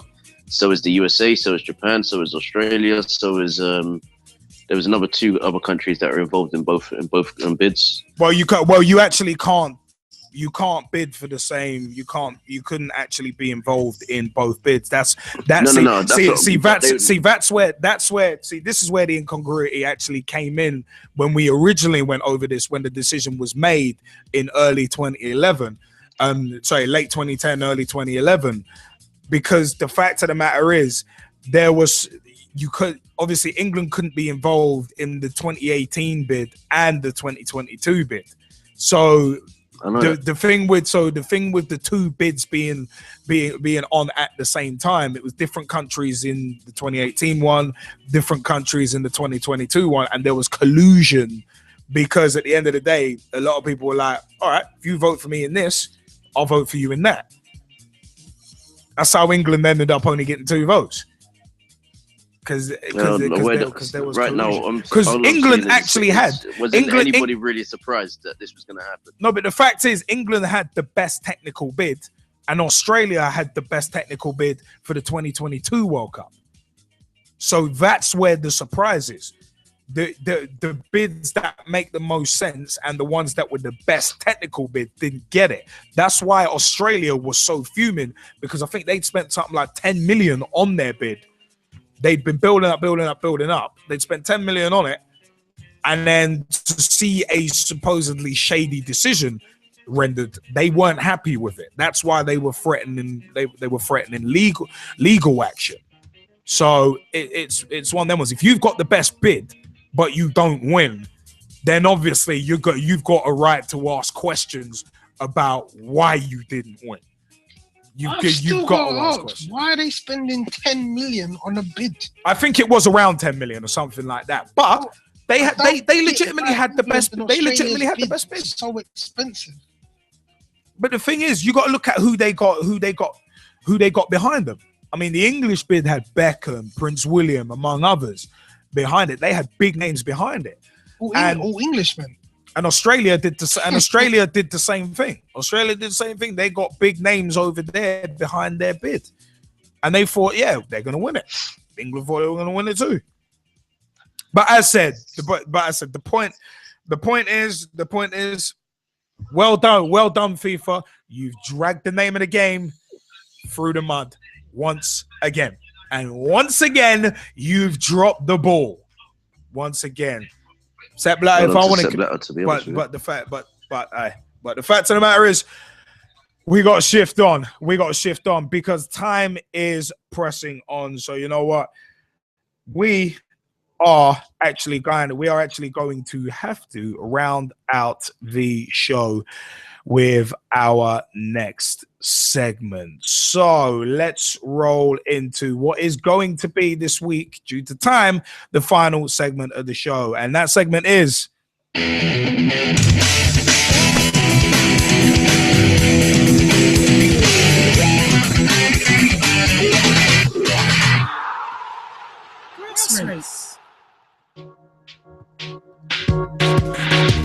Grassroots segment. Oh yeah. Yeah. Grassroots. We love it here. We love the grassroots game, and we are, as said, going to end the show with this segment. Because of time, we're not able to fit in stuff for the week, but you know what, yeah, the place where we usually start, and we wanted to end on a good note as well, because we've got a very interesting story to round out with. But let's roll into the grassroots segment. We usually start off by giving a shout out to the 14 Southern Amateur League at 14. The word 14, SAL, www.southernamateurleague.co.uk is the website, at 14SAL on Twitter. The AFA at Amateur FA on Twitter, and www.amateur-fa.com. That's the league hierarchy. Now let's move on to one of the teams. Ibis Football Club are one of the teams. Ibis Football Club at gmail.com. IBIS Football Club at gmail.com is where you need to email if you want to be a part of Ibis, the mighty Ibis, 101 years old. Lot of history there. Lot of history. But you know what? Facebook.com/IBIS, ibis.fc, and Twitter.com/IBIS_football, at IBIS, IBIS_football. IbisFC.co.uk is the official website. Training is every Wednesday from 7:30 p.m. until 9 p.m. at the Battersea Park all-weather AstroTurf pitches in, of course, London. Match days are every Saturday as well. Woo! You know what? It is one of those match days take place any place within the M25, and we have 3 teams in the 14 Southern Amateur League. The results from Saturday, 15th of November 2014. The Ibis Ones lost 4-0 to Lloyd's AFC. All teams were supposed to be at home, but I'll get into that in a second. The Ibis Reserves, the Twos won 4-3 against Southgate Olympic Reserves. Pat Baptista getting 2, Luca getting 1, and Alex Burrows getting 1 as well. I haven't seen his name on the team sheet for a while. But the Ibis Freeze lost 4-1 to Civil Services Forwards, with Joe Elvin scoring the only goal of the game. Now, Joe Elvin said it was a screamer, and I've had from another reliable source that it was one of them where it was kind of a hit and hope one that just ended up floating in. I'm not gonna throw anyone under the bus in terms of who said it was fluky. But anyway. But those were the results. And hey, Saturday, 22nd of November 2014. The Ibis Ones actually have no game this week, but Old Stationers Reserves host the Ibis Reserves, the Twos, and HSBC Freeze host the Ibis Freeze. So we're traveling to HSBC, and I say we because I'm actually getting to play this week. Yes! Lucky. I can't wait to play down in New Beckenham on those nice plush pitches that HSBC have. It's one of them. But Old Stationers, the Twos, Old Stationers, that is a trek. I think it's like Hainault, like Woodford area. So it is quite a trek. But hopefully we'll get 3 points from those 2 games. You know what? It is one of them ones. As I said, man. Scared to be very. I actually popped down just before. I was actually slightly late for work because of it in the end, but I actually popped down because the Ibis Freeze versus Civil Service Fours match was supposed to be played at Duke's Meadow, but there weren't enough available pitches. I think one of them was waterlogged. So Old Actonians actually lent us a pitch for the day, and basically, yeah, we ended up playing there. In the Ibis Facebook group, I took pictures of some of the guys like during their warm-up, also putting up the nets as well, and also with the showers that we've had the running joke in the Fours for a number of years that they look like gas chambers. And hell, they actually do look like gas chambers at Old Etonians, those. But anyway, I'll leave that one aside. But you know what? It is one of them where, yeah, I was just kind of helping, having a chat with the referee as well, just introducing myself as the referee secretary. So big shout out to Alex Minchell, big shout out to Ben Pierre, captain of the Ones, big shout out to Ollie Wooden, captain of the Twos, big shout out to Nick Blogg, who's the second in command, Callum Scott as well, who is the fixture secretary, Stephen Bone, aka Boney, who is our treasurer, and also Joe Elvin and Carl Bolton, who run the Freeze as well. You know, it is one of them ones. We did want to end the show with this story, and the reason why: Birmingham City hailed for grassroots football ticketing initiative from the 14th of November 2014. The Championship Club hope a pioneering scheme where ticket sales are split with local teams will benefit all levels of the game. Acclaim and Birmingham City appear unlikely bedfellows given recent turmoil at St Andrews, but the Championship Club is being heralded for a pioneering ticket scheme designed to support grassroots football in the Midlands. Faced with falling attendances since relegation from the Premier League in 2011, the same year that they beat a certain team that a certain co-host supports in the Capital One Cup final. Just thought I'd mention that. Martins! Just thought I'd mention that. Anyway, and encouraged by the Blues Collective Supporters Group, Birmingham City have launched an initiative aimed at directly funding amateur football teams while increasing their own home crowds. Under the scheme, local football teams and leagues sell tickets at a discounted rate for home matches, £10 for adults, £5 for 13 to 18-year-olds, and £3 for under 13s, and receive 50% of the proceeds towards their own running costs. The Save Grassroots football campaign, which is calling for the Premier League to give 7.5% of its broadcasting income to the grassroots game, where participants are falling and pitch fees are rising. We've been through the decline of the grassroots game in details back in our summer segments. Check those out. iTunes, Mixcloud, Podomatic, Spreaker is where you can find our podcasts, especially Mixcloud, where we've got a permanent archive. Has described Birmingham's step as an important breakthrough in the relationship between the professional and amateur games. Their hope is that others will follow the championship club's lead. We view it as a win-win for all sides, said Wayne Cohen, the head of ticketing and retail at Birmingham City. We understand how important grassroots football is through the work we do in our academy, and we want to be supportive of it. The added bonus for us is extra supporters in the stadium, many of them youngsters who will hopefully become future Birmingham City fans. As with all clubs coming to terms with life outside the Premier League, Birmingham's attendances have suffered sharp declines since the club dropped to the championship 3 years ago. Their last game at St Andrews as a top flight concern, a 2-0 home defeat by Fulham in May 2011, attracted a crowd of 27,759, while Gary Rowett's second home match as manager, Saturday's goalless draw a week ago, drew only 15,950 people. Birmingham's initiative followed talks between Blues Collective and Kenny Saunders, the founder of the Save Grassroots football campaign. Saunders has organised several protests over rising pitch fees and poor facilities in grassroots football, and having received little backing from Premier League clubs, views Birmingham's scheme as an encouraging step. It's fantastic what Birmingham are doing to help teams and leagues in their area. They understand the problems in grassroots football and football in general, given their own experiences over the last few years. They want more people watching their games, more homegrown players coming into their system, and to help grassroots football. Their initiative addresses all of that. We've asked Premier League clubs to do this, but they don't need grassroots football. Their grounds are sold out week in, week out. But it would be nice to see all clubs getting behind the National Grassroots Day each year. They do non-league day, but it's not grassroots day. It's not quite the same thing. It has taken one team, a big club like Birmingham, to step forward and do something for grassroots football in their area. If every club ran a similar scheme for just one game a season, backed by the Football League and Football Association, it would provide massive support for grassroots teams and facilities in their local communities. A National Grassroots Day every season would keep local leagues going for years. Birmingham are compiling a league table of tickets sold by each local team, as well as keeping 50% of the ticket revenue.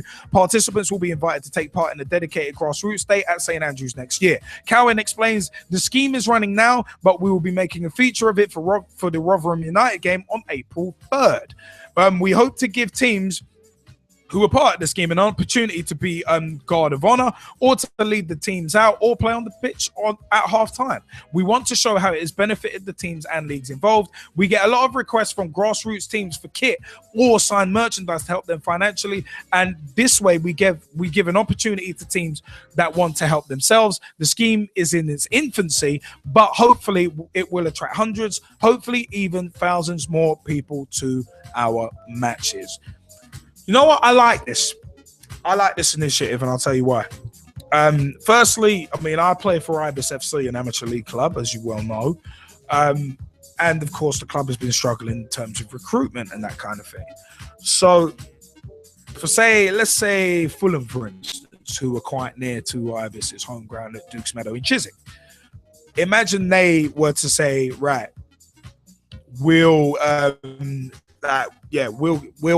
set up a ticketing scheme with you, or we'll sell our tickets as normal, but we'll give some of our proceeds towards your club. That would potentially enable us to do a advertising campaign to get more people into the club, to be able to have a dedicated social media campaign to get more people into the club and sustain the club. See, this is just one idea. So I think that's fantastic. And the thing is, of course, with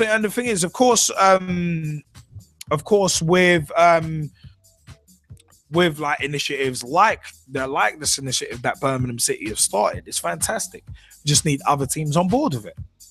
But it's fantastic. The Save Grassroots, I think it's at Save Grassroots on Twitter. Check them out. We've retweeted a few of their things. They're actually trying to get a petition going. And the fact of the matter is, we can't let grassroots football die, because if the bottom falls out, and Samir Saunier said this in his Pitch Talk Meets interview, it's a case of if the bottom falls, the pyramid's upside down. But without a base, they can continue. And this is where it's so important. This is where it's so important to keep the game going. So I think Birmingham City, congratulations. Save grassroots football.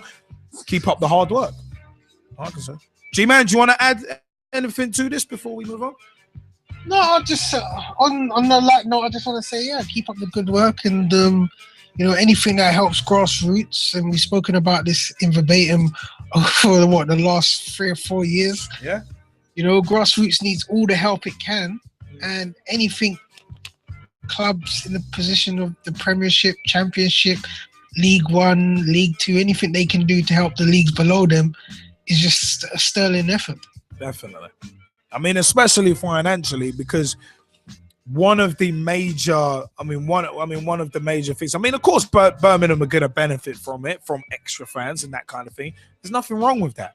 They're not taking fans from the grassroots game to be supporters of Birmingham. It's a case of they're helping give something back, so that people will come through their turnstiles. Like it's similar to what we mentioned about a week or two ago about. And the discussion that we had, that people would be more willing to pay high prices if they knew that a portion of it was going to charity. Well, then the PTB, the powers that be in the game, may want to listen to that idea. More clubs and also the powers that be may want to follow Birmingham City's example. Commend them for it. Really do commend them for it. Got to keep leagues like the Amateur Football Alliance, the Amateur Football Combination, among others, Southern Amateur League. We've got to keep these entities going, because that's where people give their blood, their sweat, and their tears. One of them was, especially personally. Yeah. You know what?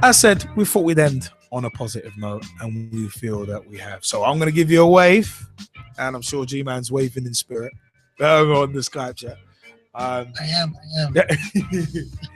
But you know what? I gotta say, today was a good day. Pitch Talk Live, yeah. Oh yeah, Pitch Talk Live, yeah. I won't butcher that track anymore. It's time for us to vacate the place with a haste. Thank you for everyone who's joined us on YouTube and given us your views on the social networks as well. But you know what? It is time to say...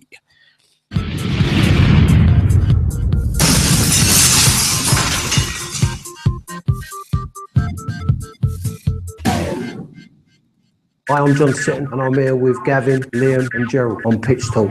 The football talk show that pulls no punches and holds back nothing on opinions. Hello, I'm Rob Perez. My name is Christian Carambeu. I'm grassroots coach Manisha Taylor. Hi, I'm Matt Hodgson, director of the 4-year plan, and you're listening to Pitch Talk, the only place to get your Monday night footballing fix. Make sure you join the revolution. The pitch is where we eat. The pitch is where we sleep. And the pitch is where we talk. I'm Andy Copeland from the Glennet Southern Amateur League. Philip Wick, I'm CEO of 14. I'm Rob Lusher, former chairman of Ibis FC. I'm Samir Saunier, co-founder and co-director of Motivate Sports and Fitness. And you're listening to Pitch Talk.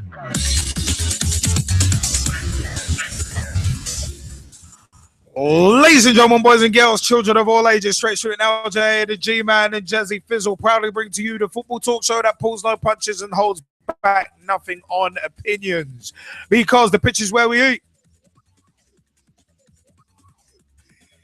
The pitch is where we sleep. And after that dramatic pause, and the pitch is where we talk. Oh my God, ladies and gentlemen, it has been an absolute pleasure bringing you another dose of Monday mayhem with your Monday night footballing fix. You know what? Facebook.com/Pitch Talk. Become a fan, become a friend, become a member of the group. Join the footballing revolution we are working so hard to create. www.pitch-talk.com is the official website. MySpace.com/Pitch Talk.